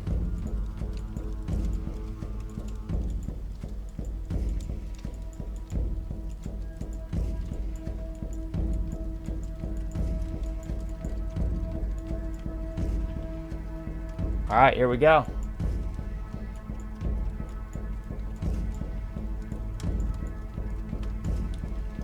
Kibera. The land of Kibera is flat, without trees or stones. The men dress and wear shoes of leather. The women delight in having long hair, and they cover their heads and private parts with leather. Not having any grain bread, their main food is meat, which they mostly eat raw, either by habit or due to lack of firewood. They eat the seeds as they extract them from the ox, and they do not leave meat for pots, but roast it or warm it over cow dung fire. They move from place to place for grazing. Their oxen have a hump on their shoulders and have more hair from the middle forward than from the middle back, which hair is fine wool. They run like horses, are as large as horses, and live like horses. They do not have geldings nor dogs, which they use to herd sheep with fine wool. They call them castrati. Other animals that they use to carry goods on their backs live there. So that's what it gives us for Kivera, which I feel is lacking in a lot of ways, but to be expected, I would say, at the same time. All right. Flowing right along here of Jalisco. Nugan de Guzman conquered the region of Jalisco and called it New Galicia, Galicia, Galicia, Galicia, or Galicia, New Galicia, for being a very harsh region and the people very, very strong. There he built a composite so that it would align the name with that of Spain. The people of Guadalajara, because it was native to that of Spain. The women dress to their feet. The men go with short mantles. The women almost throughout this kingdom are very harsh and beautiful. The men strong and handsome. The lords and captains do not carry weapons in war except certain sticks with which they beat those who do not fight or desert or do not follow orders. When they do not have war, they exercise cruelty. They are very good jumpers. The land is very fertile and rich in silver, wax, and honey. They worship idols, eat human meat, and had other terrible sins before the Spaniards lived there.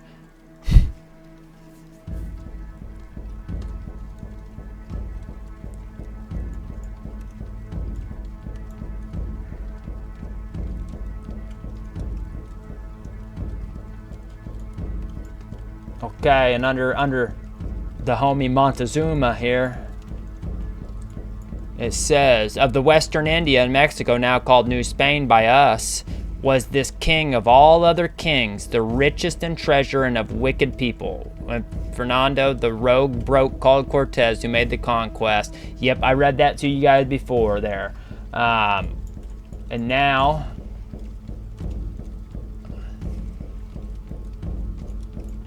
we get to the good stuff. And oh boy, is it good. I hope you stayed for this. I truly do. For those that jumped ship early, shame on you because you're missing out on the drop. Here it goes. It was Mexico when it was taken by Fernando Cortez in the year 1521.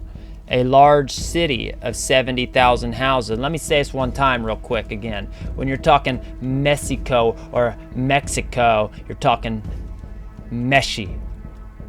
Meshi is the Moshe Khan, or Moses.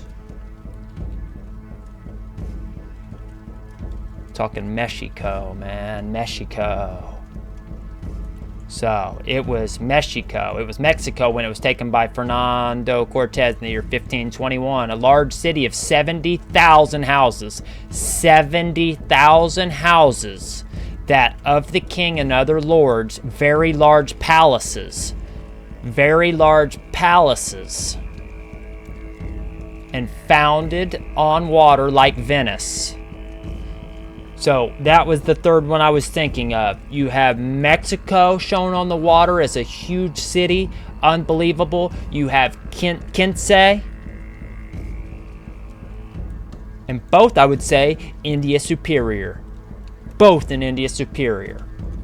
And then you have Venice on the water as well. The three cities upon the water. Very large palaces and founded on water like Venice. It has three types of wide and beautiful streets. One of water alone with very thick bridges. Another of land alone, and the other of land and water. So it says it had three types of wide and beautiful streets. One with just water with very thick bridges. Another with land, and the other with land and water. For this, people go on foot on the land, and boats go on the water. The water streets of the river are clean. Those of the land are clean frequently. Almost all the houses have two doors, one on the land street and the other on the water, for an infinite number of boats to come and go. The lake on which it is founded has two types of water, one fresh and one salty. In the fresh water, there are infinite kinds of fish, and the salty one produces salt. All the provinces have fresh water, higher, and it flows into the salty.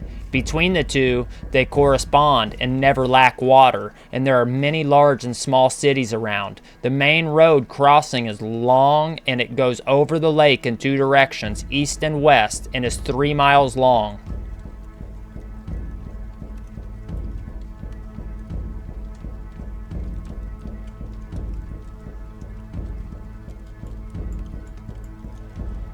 Steady water, Cons. Let's flow right along here. Let me get a sip of agua real quick.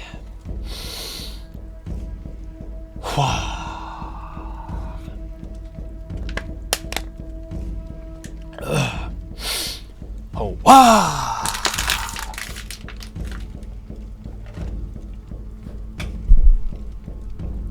Of the sea, of the courteous, called vermilion.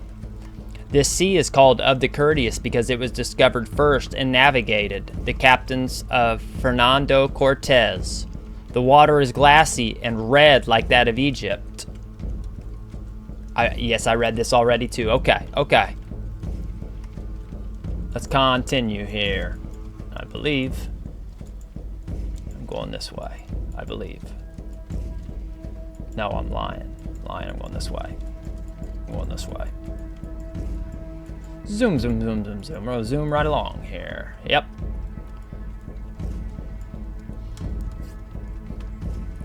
Of Florida. Florida is so called because it was discovered on Easter. The land is very rich, and its inhabitants are very brave and strong, and so light that they can catch a deer while running. The land is very rich, and its inhabitants are very brave and strong, and so light that they can catch a deer while running, and they can run a whole day without getting tired. They carry longbows, 12 palms in length, and as thick as an arm, with which they shoot 200 steps and fire all kinds of arrows. The arrows in place of iron have flint or bone. The men go naked. The women wear a veil of tree leaves over their private parts. They eat spiders, ants, lizards, and being so hungry, they go very joyfully dancing and singing. So saying they're starving to death, but they're so happy that they're dancing and singing all the time. Don't sound like they're starving to me. The men do not marry until they are 40 years old, although the women are ready for marriage at 10 or 12 years old.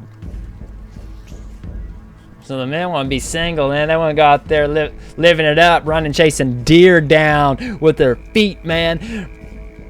That is wild. And I believe every second of it, man. I bet they were strong as an ox.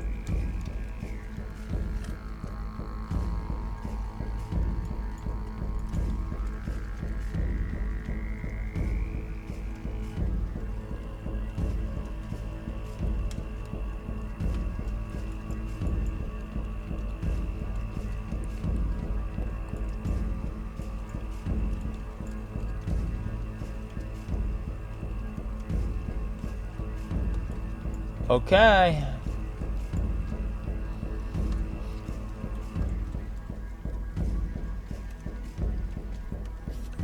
The island of Spagnola. On this island, many discoveries were made by Columbus. There were no four-legged animals except for rabbits. There are white geese with red heads and various parrots. This island produces mastic and aloe and has many gold and silver mines. The men and women are of light chestnut color, went naked, and are of medium stature with deformed faces. They have ugly eyes, bad teeth, very open nostrils, and a large forehead, because they shape it for beauty and strength.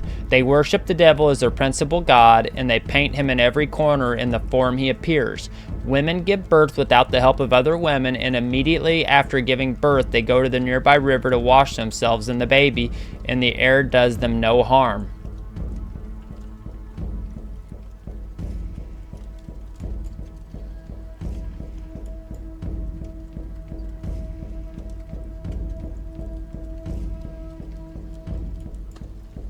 Quit glitching out on me, map.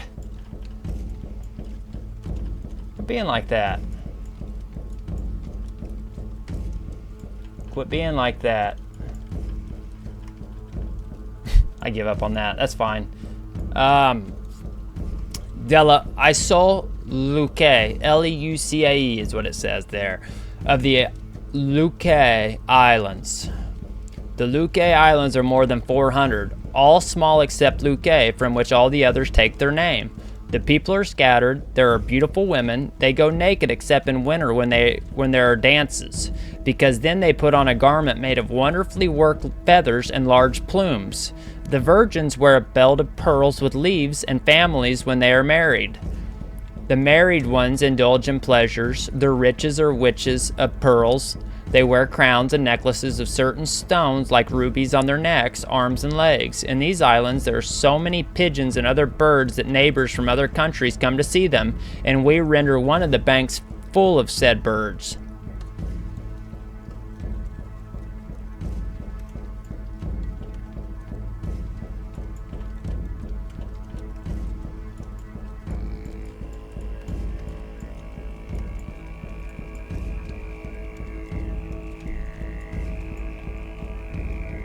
Being like that.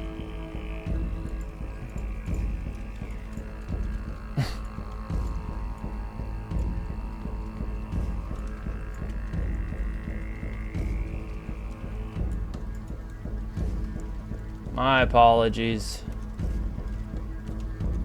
Try to give it to you there like that. I know you're not going to get all of it, but of the Plato Maranon rivers and their lands.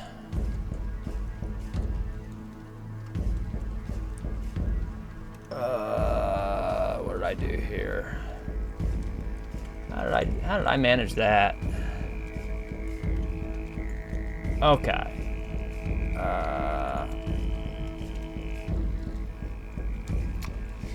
The mouth of the Maranon River is below the equator. Let me make sure this is right. Yep, okay, here we go.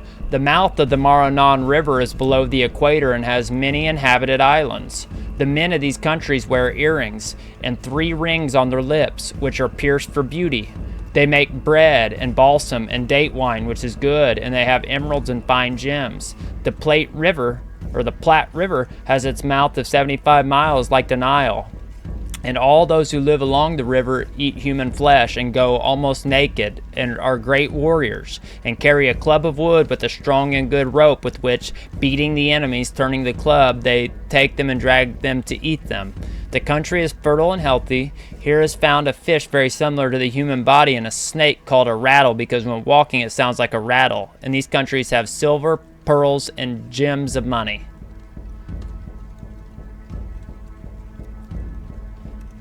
Okay. Hey, can you quit messing up on me here, little guy? I would greatly appreciate it.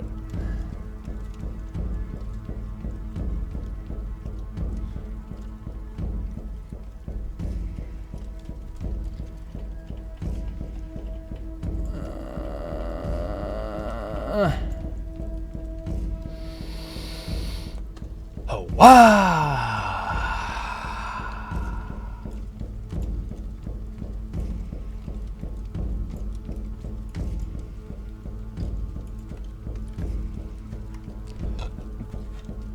Excuse me. Okay. Of Cusco and Chile. The city of Cusco was the capital of the empire of the Inca kings, and having a harsh and very cold climate. The houses are made of unbaked bricks covered with straw, which come in large quantities from the mountains, which produce nana and lupines. The men wear their hair long and wrap their heads with bands and wear woolen shirts. The women wear sleeveless skirts, which they wrap with long belts, and certain little capes that they wear over their shoulders with needles, with beautiful golden knobs. They eat meat and fish raw. The men take as many wives as they want. The soldiers marry their sisters. Everyone is buried with the sign of their profession. Their churches are large and beautiful, and they wear sea wolf skins as armor in war. And in the city, the land is well inhabited. And when we have summer, they have winter. And when Here day, there is night. The land abounds with crops and sheep.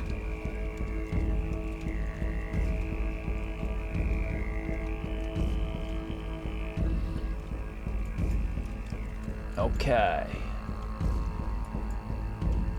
I wish this thing would stop screwing up on me here.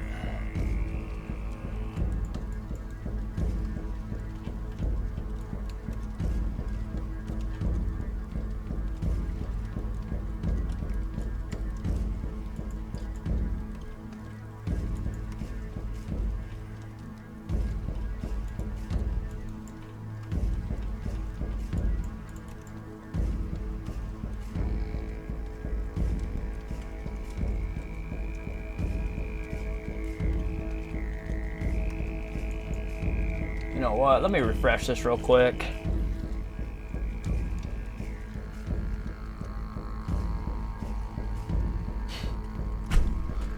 Come on. Hijack.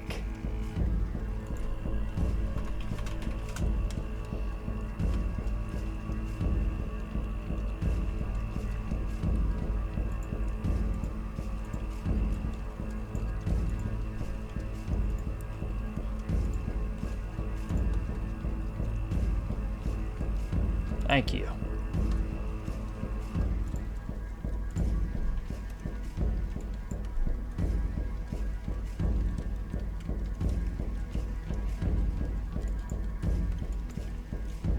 All right. So this little scroll right here. Here they are, O magnanimous and supreme king, who as you deserve your sailor, grants you the empire of the sea with this art.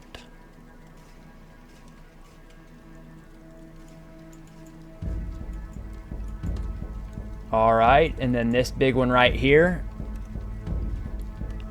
Navigators who have passed the equinoctial circle no longer use the star towards the Arctic pole, called the North Star, as they can no longer see it. Instead, they guide themselves by the stars towards the Antarctic pole, called the Crux, which are 6 stars, 3 in a row from top to bottom, and 3 forming a hat, with the middle one higher than the lateral ones, which are brighter than ours, as well described by Luigi Catamosto and Girolamo Girava.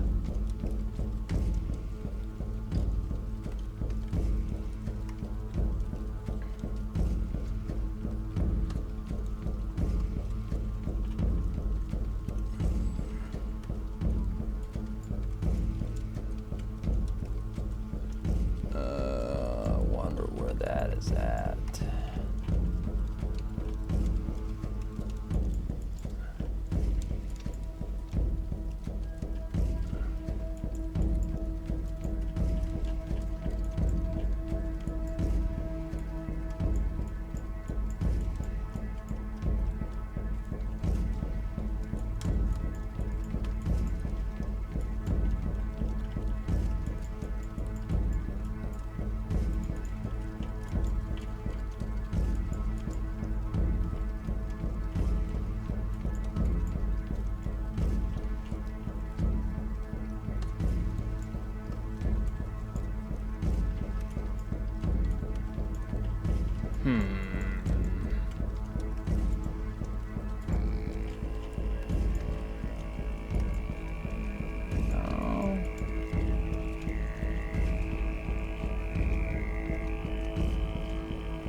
Where did I see that at?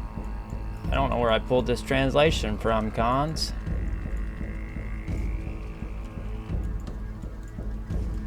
Not there, not there, not there. Okay. Could be up here. It could be up here. No, don't seem like it. I'm just gonna read it. Here you see the Basolo Zyron drift at the magnetic pole mine, always heading northeast from the true pole. I'll read that one more time. Here you see the Basolo Zyron drift at the magnetic pole mine, always heading northeast from the true pole.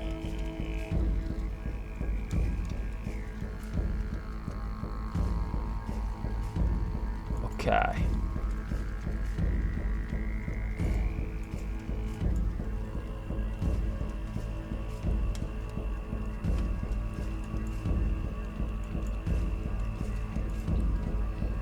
So again, so I just want to show you real quick. Kinsey. City on the lake, on the water, and look at all these others around it, surrounding it. Incredible stories about the place.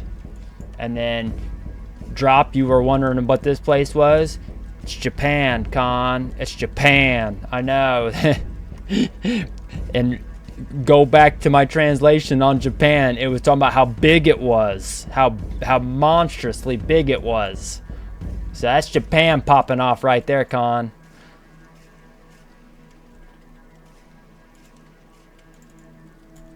And then what I was getting at here. Look what else is on the water. Mexico. Or Mexico. Right there on the water. And then it also said that there was a third, which would have been Venice. And it's over here somewhere. I'm not even gonna get into it right now, but there's a third, and it's Venice. And so, as I said before, you got your 2s and your 3s. Mare Bermeo translates Red Sea. Is this where Moshe crossed? Because it seems to me that Moshe would have been over here somewhere to the west and would have had to have crossed the Red Sea, where he would have established Mexico. Now, I mean, it could be over there, sure, but it's just awful strange that you have a place named after the Khan himself, Moshe, and you got a Red Sea right there. Right there. Let's head over here to the other side.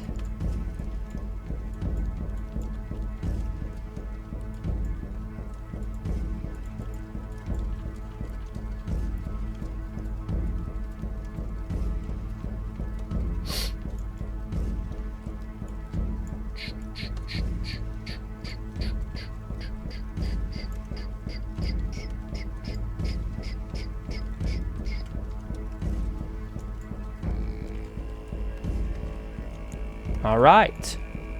Mar Rosso translates as, you guessed it, Red Sea.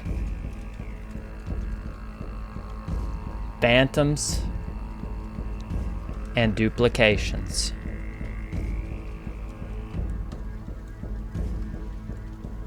Phantoms and duplications. All right.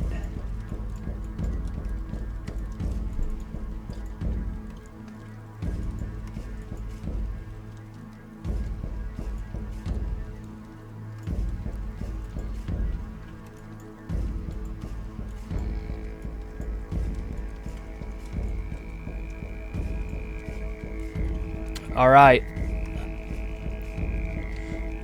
All these northern Tartars have no fixed dwelling, but carry their tents with them and lead carts covered with leather, which they use as houses.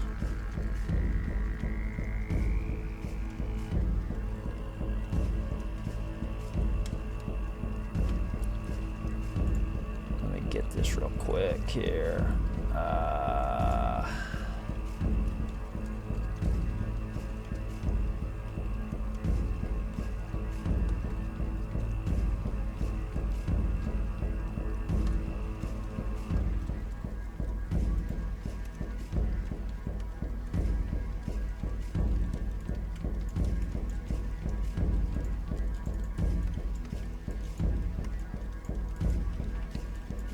Where did I pull that from?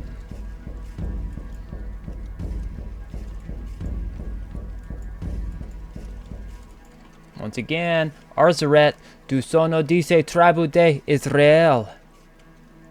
Here's where the 10 tribes of Israel were relocated. Alicorno, Magog, Naphtali Tartary, Aragon,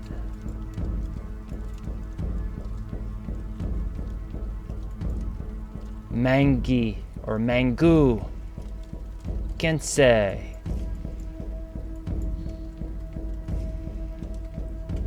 And if you notice, there's kingdoms and principalities everywhere.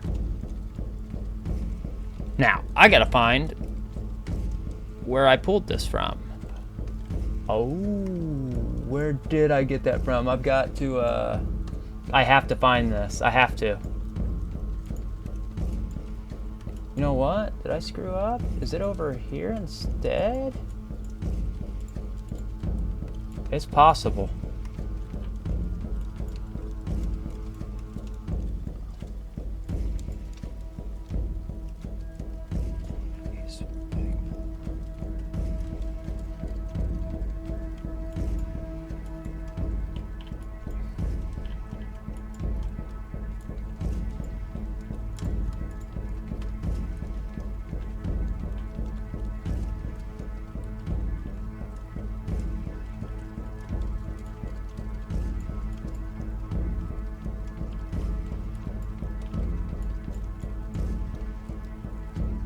Come on.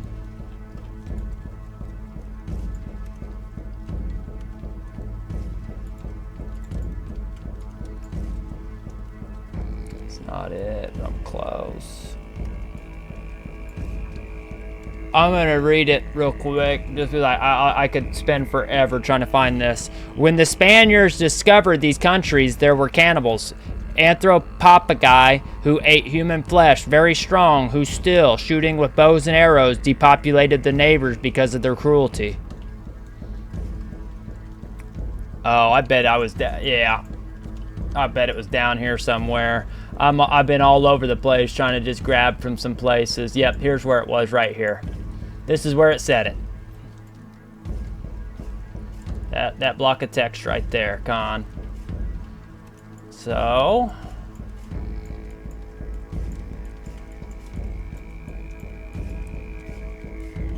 around here real quick, find my other spot. There we go. Patalia regnum.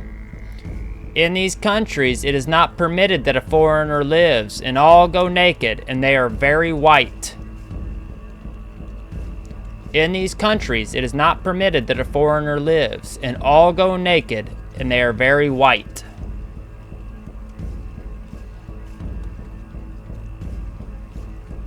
Patalia.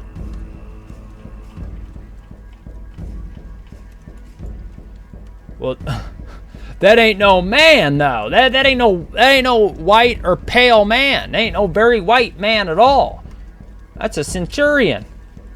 What are you trying to play at here, Urbano Monte? What are you playing at?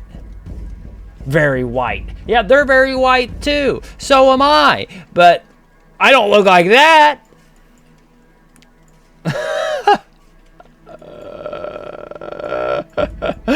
What in the world are you on about, Hijack? Oh, man.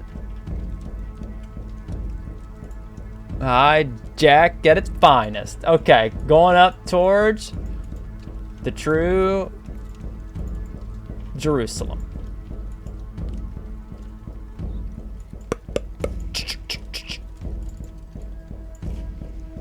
Okay, right here reads, land of the healthiest habits and temperate climate made by King Arthur. Land of the healthiest habits and temperate climate made by King Arthur. According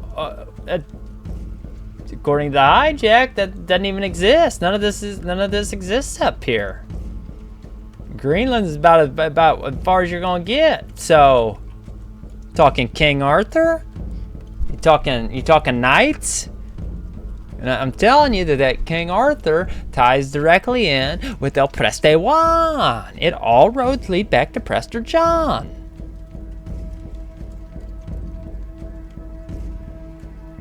Okay.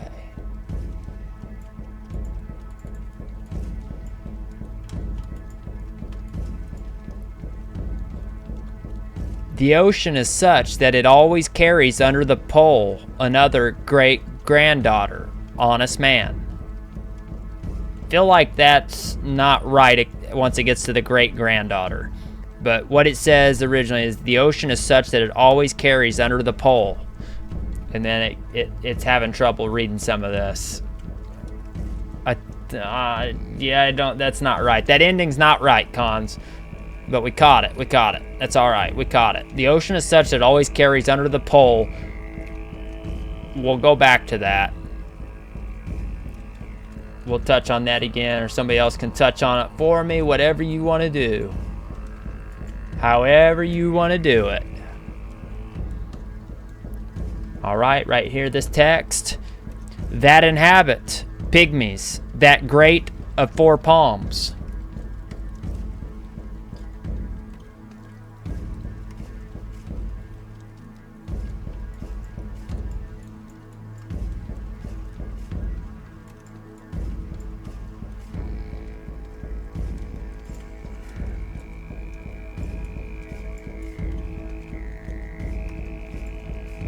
All right, and then here we go right here with this text in here, the Quisono Pygmy Longi or whatever. Here are pygmies. Mount a brace, live alone, years undisturbed in water, the storks. I feel like that's fragmented too, and I feel like that's wrong, but it's funny that they mention pygmies and storks, because I remember reading that the pygmies went on, it was the only time in nature where something besides us humans had done all-out war, and they had gone all-out war on the storks. That the storks were picking off the pygmies and eating them all, and so they got pissed and had to defend themselves, so the pygmies went to war with the storks. As wild as it sounds, it's too much to say that it's just fantasy. That there's definitely something to these things. All right, let me navigate over here to this.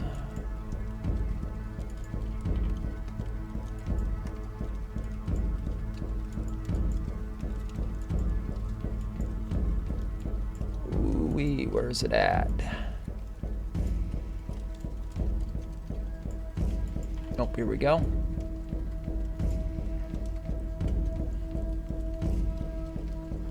In these deserts, there are spirits that deceive travelers and dangerous thefts.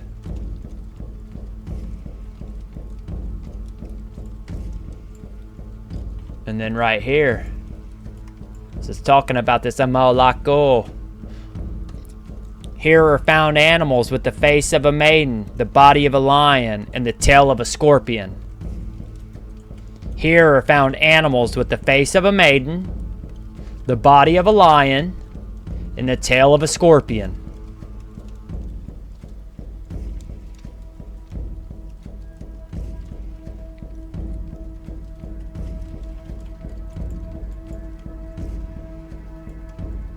And then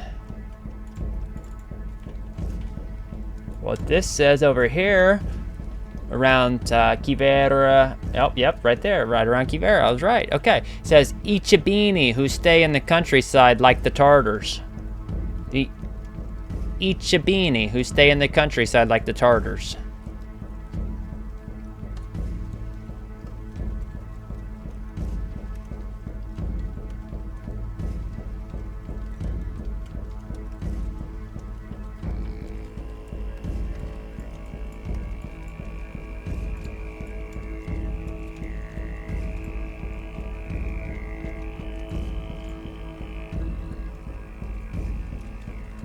Okay.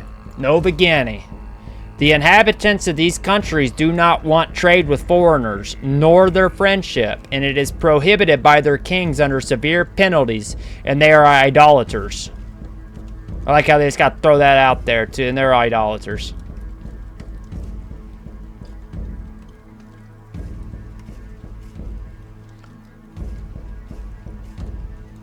All right. Steady water, cons. Steady water, because I've got an interesting one for you here in a minute as well.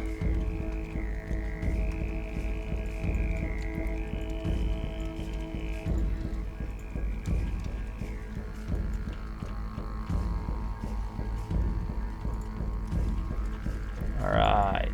Got your Thunderbird carrying off the elephant. And this banner reads, in the year 1519, Ferdinand Magellan, a Portuguese, departed from Seville with 5 ships on behalf of King Ferdinando of Spain with the intention of finding the Maluku Islands by sailing westward. The captain of this expedition was Astiniano Pigafetta, a knight from Vicenza and a knight of Rhodes. A knight from Vicenza and a knight of Rhodes, who followed Magellan towards the west and near the Antarctic Pole at 34 degrees and Lombards to the tribute in the Great Sea of the South.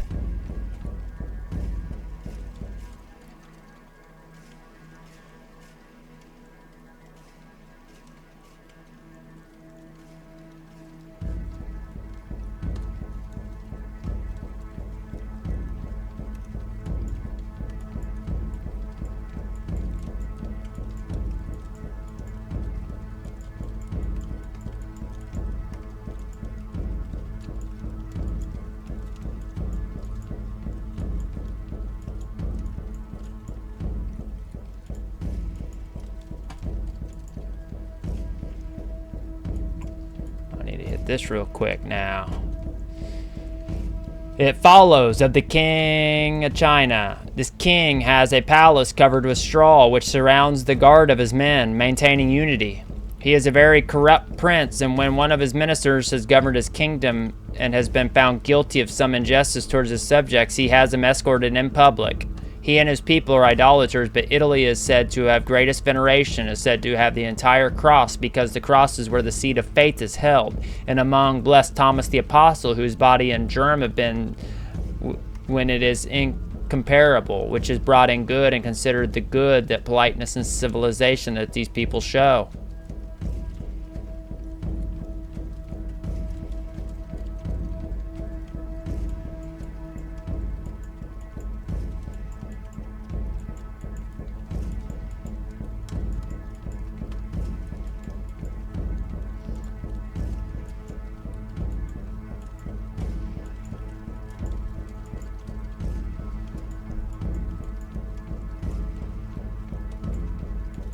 Come on.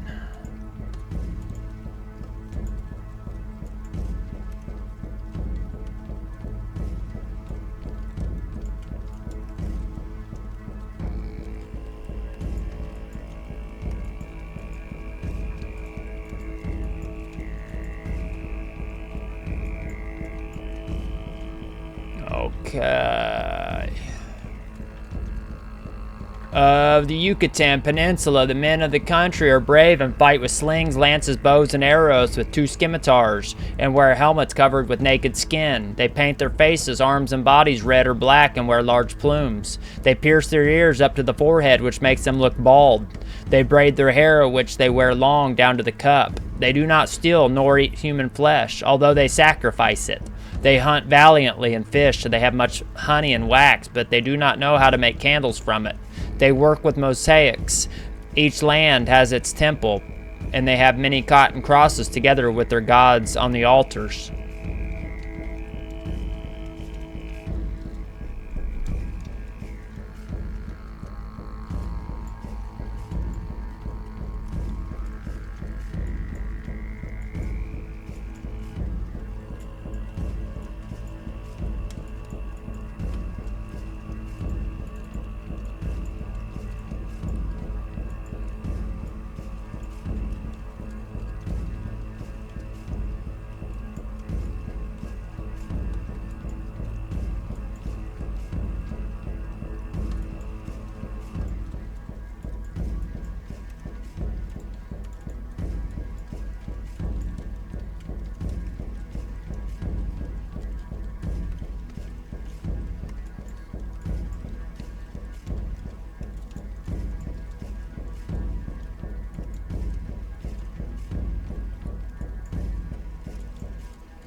wonder where that's at, man.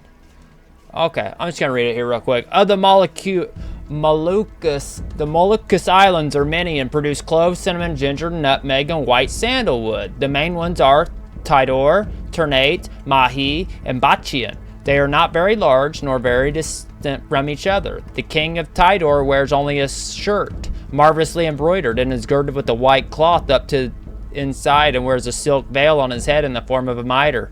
He has 200 wives, and when he commands the one he wants to go to bed with, the one from Ternate keeps in his house 400 adorned and beautiful women who serve him. In these, the RC cinnamon is from Tidor, and in the Ternate there are many cloves, which are harvested twice a year. The clove tree is large and thick, with laurel-like leaves and olive-like fruits. The cloves grow in clusters like ivy or thorns or junipers. They are initially green, then white, and when they ripen, they become red, and when dry, they turn black. The tree that produces nutmeg is large, and they grow like acorns.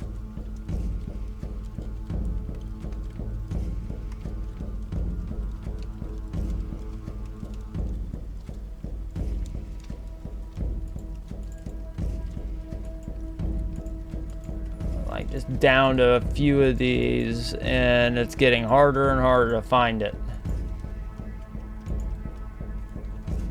So, I'm just going to read this real quick. This land was discovered by a name, Questa terra è stata scoperta, is what it says. And then it says Giovanni Cabato. This land was discovered by a man named John Cabot, who with a ship armed with 18 men departed from Bristol and sailed westward. After navigating for 700 leagues, found this land, which is very fertile and abundant with fish. This land is located at 45 degrees north latitude and extends for 300 leagues along the coast. The inhabitants are white and live in wooden houses. The land is rich with trees and wild animals, and there are many rivers and lakes. John Cabot returned to England and reported to King Henry VII about this discovery, and the king granted him permission to further explore these lands.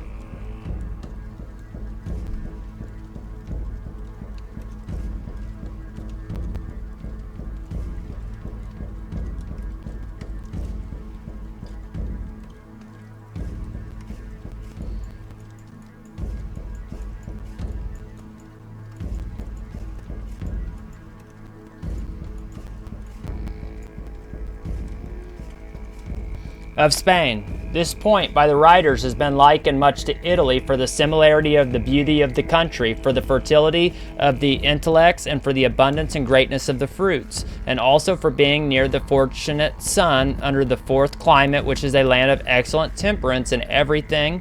And above all, it is the most worthy of great consideration to see that to this nation God has given and rewarded such a great and noble world, and to govern today the majority of Christianity, and to continually propagate it against the infidels. Hence it is also reasonable to hope that through their hand the greater part of the world will be brought under the wing of the true most holy Christian law. Hi, Jack.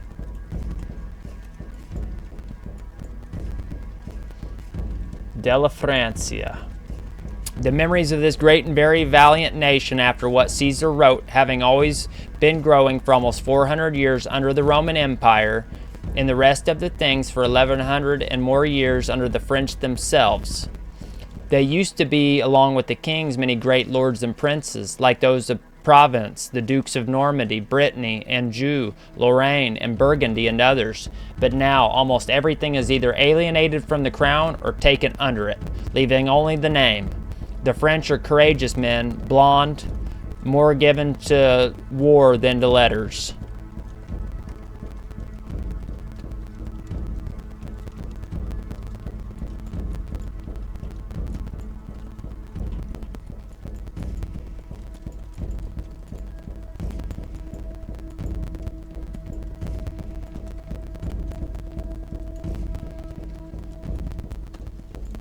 All right. Of Egypt. Some have believed that Egypt was once all around man, that later a great flooding of the river Nile over a long period of time towards Ethiopia brought such a great amount of silt and earth that it formed that beautiful and fertile land. The writers divide Egypt into two parts, upper and lower. The lower, which abuts the Red Sea, Which Red Sea? The lower, which abuts the Red Sea, and the upper, where the city of Thebes was, which anciently had 100 gates, as Homer says in the Iliad. London, which has 100 gates, and from each 100 armed horsemen would emerge, where the kings of Egypt used to live, later in Memphis, and finally in Alexandria. And they were called the Ptolemies, having been called pharaohs in ancient times as a proper name, just as we call Caesars the emperors. Here, near the city of Tanis, where the impious pharaoh Nini, Pharaoh's slave, could not be freed by Moses by the will of God, crossing the Red Sea and leading into the Holy Land.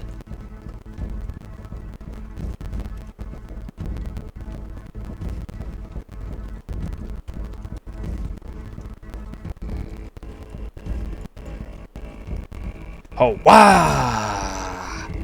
We're going to get into this Phantoms and Duplications again real quick right now. I know this is long, cons.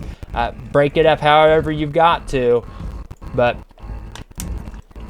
as long as this is taken to make, trust me when I tell you that it took some time to get this translated. Even with the use of these computer systems and all this today, it fought me the whole way on it. Del Armeni of Armenia. There are two Armenias. There are two Armenias. One is called Great or Major. See what I'm saying, cons? One is called Great or Major in contrast to the other, Minor or Small.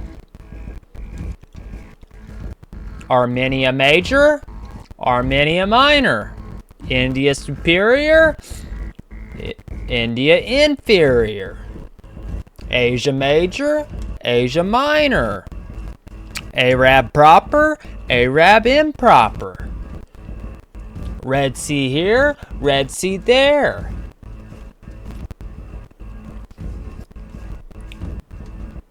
A little Ganges here, a little Ganges there.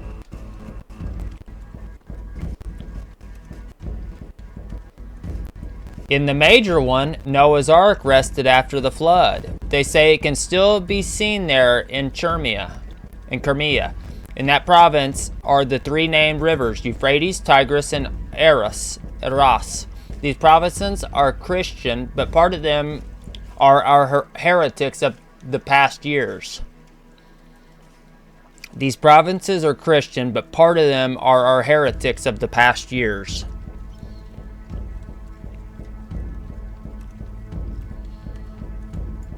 Okay.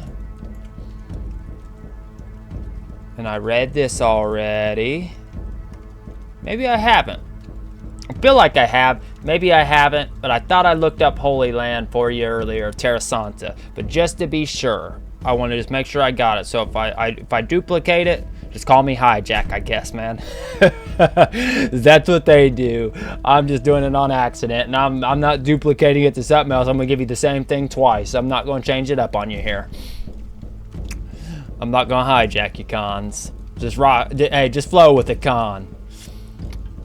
Holy Land. This land is no more than 5 days long and in width, where the province of God is marvelous because, in such a small country, he has kept his people enclosed and glorious for so long. And it becomes even more marvelous knowing that in that country there are mountains and almost all rocks, and mountains of which there is Galilee, and the plain of the Jordan River where sometimes up to 4 million men lived so orderly in their politics that there was no discord or sedition among them unless for our sins of Solomon when the tribes divided. In this province the Turks for our sins possessed the city of Jerusalem, which is now destroyed. Bethlehem and Nazareth, once so celebrated for the nativity of our Lord, now they are small villages also destroyed.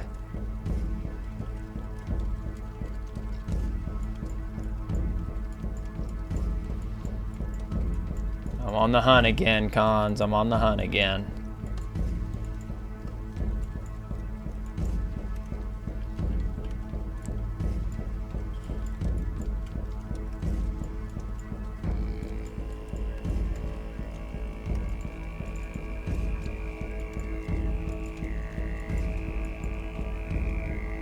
Boy, I wish that this would have been ordered a little bit better. I had it originally, but no longer do I.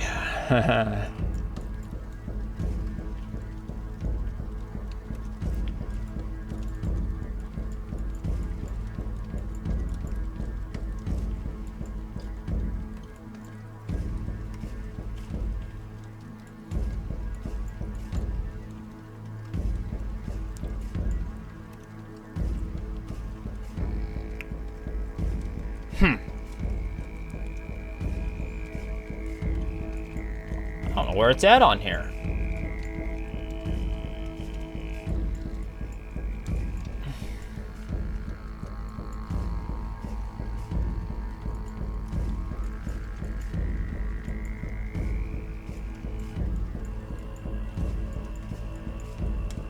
Nope, I just did a big circle here. So here we go. Of Constantinople, this city was first called Byzantium, or the Byzantine, and then was called Byzantium for many centuries until Constantine the Great named it Constantinople. It is situated on a peninsula near Asia and has gold toward which Asia, boss? Which Asia? Choose your Asia. It is situated on a peninsula near Asia and has gold toward the Sea of Aegean and near the Sea of Marmara, and the faces of the two shores show it to be the most beautiful and richest city in the world. Constantinople has two strong and very beautiful walls, and inside the port it receives the commerce of the whole world. In another part that stands in a scene, it appears the most beautiful consistory, in the other with water for the city and every abundant thing. It is now the key to Asia and Europe and the most worthy city in the whole world.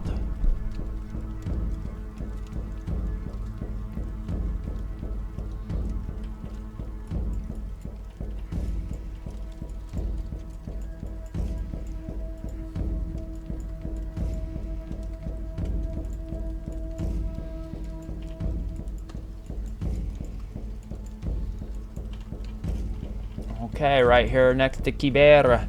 And see, I just don't understand how you're going to say that it's like a bunch of like nomads and they're starving and things of that nature when you have big cities right here depicted. Like, you can't have it both ways. Here are found cows and towers that have humps like camels and have the chest and the tail like lions and are found like those in Italy.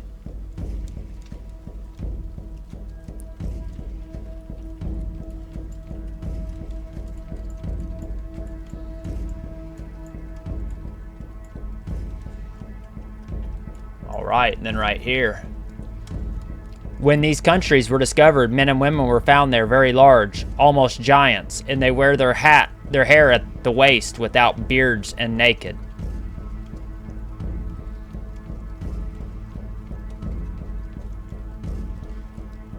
Oh yeah. Now I've got to find this. I've got to find this.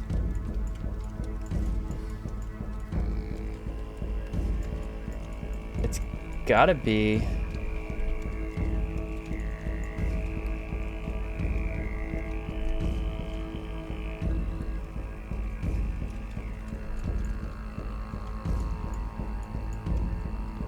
I've got to follow this around, I think.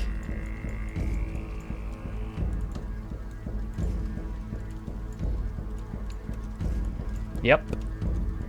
Right here. So there shows the Nile and Amar. And it shows this interesting building right here, and then right here it says, here in these mountains the priest John keeps his children and guards. Here in these mountains the priest John keeps his children and guards.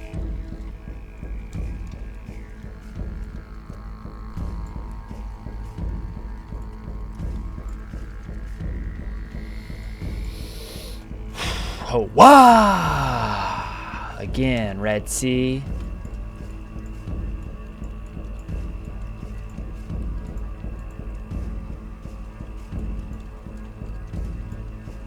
Red Sea. San Francisco, right there.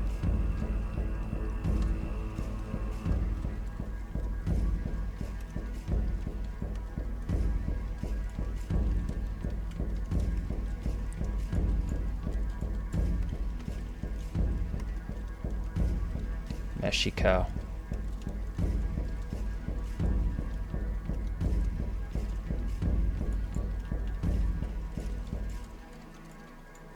So again, cons, if this is a dartboard right here,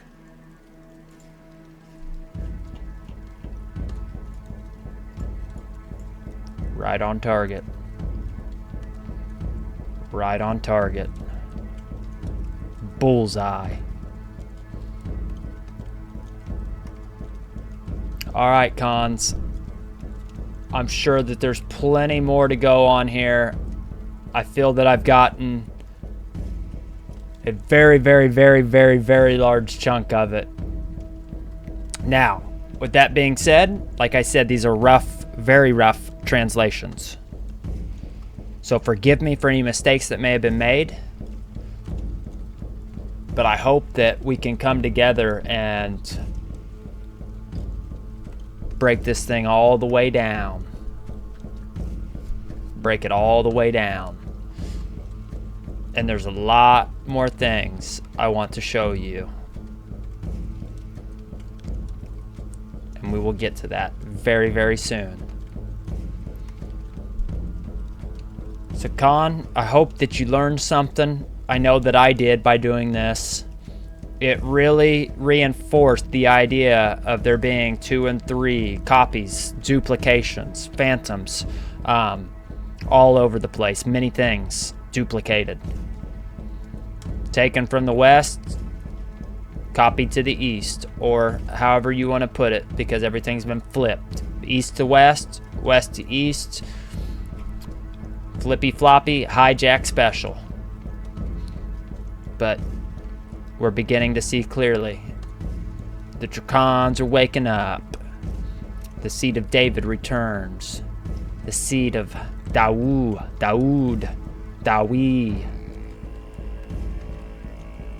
One shepherd, Con. One shepherd. So as we keep the code, and as we tribe up, and as we vibe up, and as we code up, Big Mama blesses us abundantly. Same with the Most High. Baruch. Shalom, cons. Shalom. It's time to once again collapse the wave function on peace and shalom. I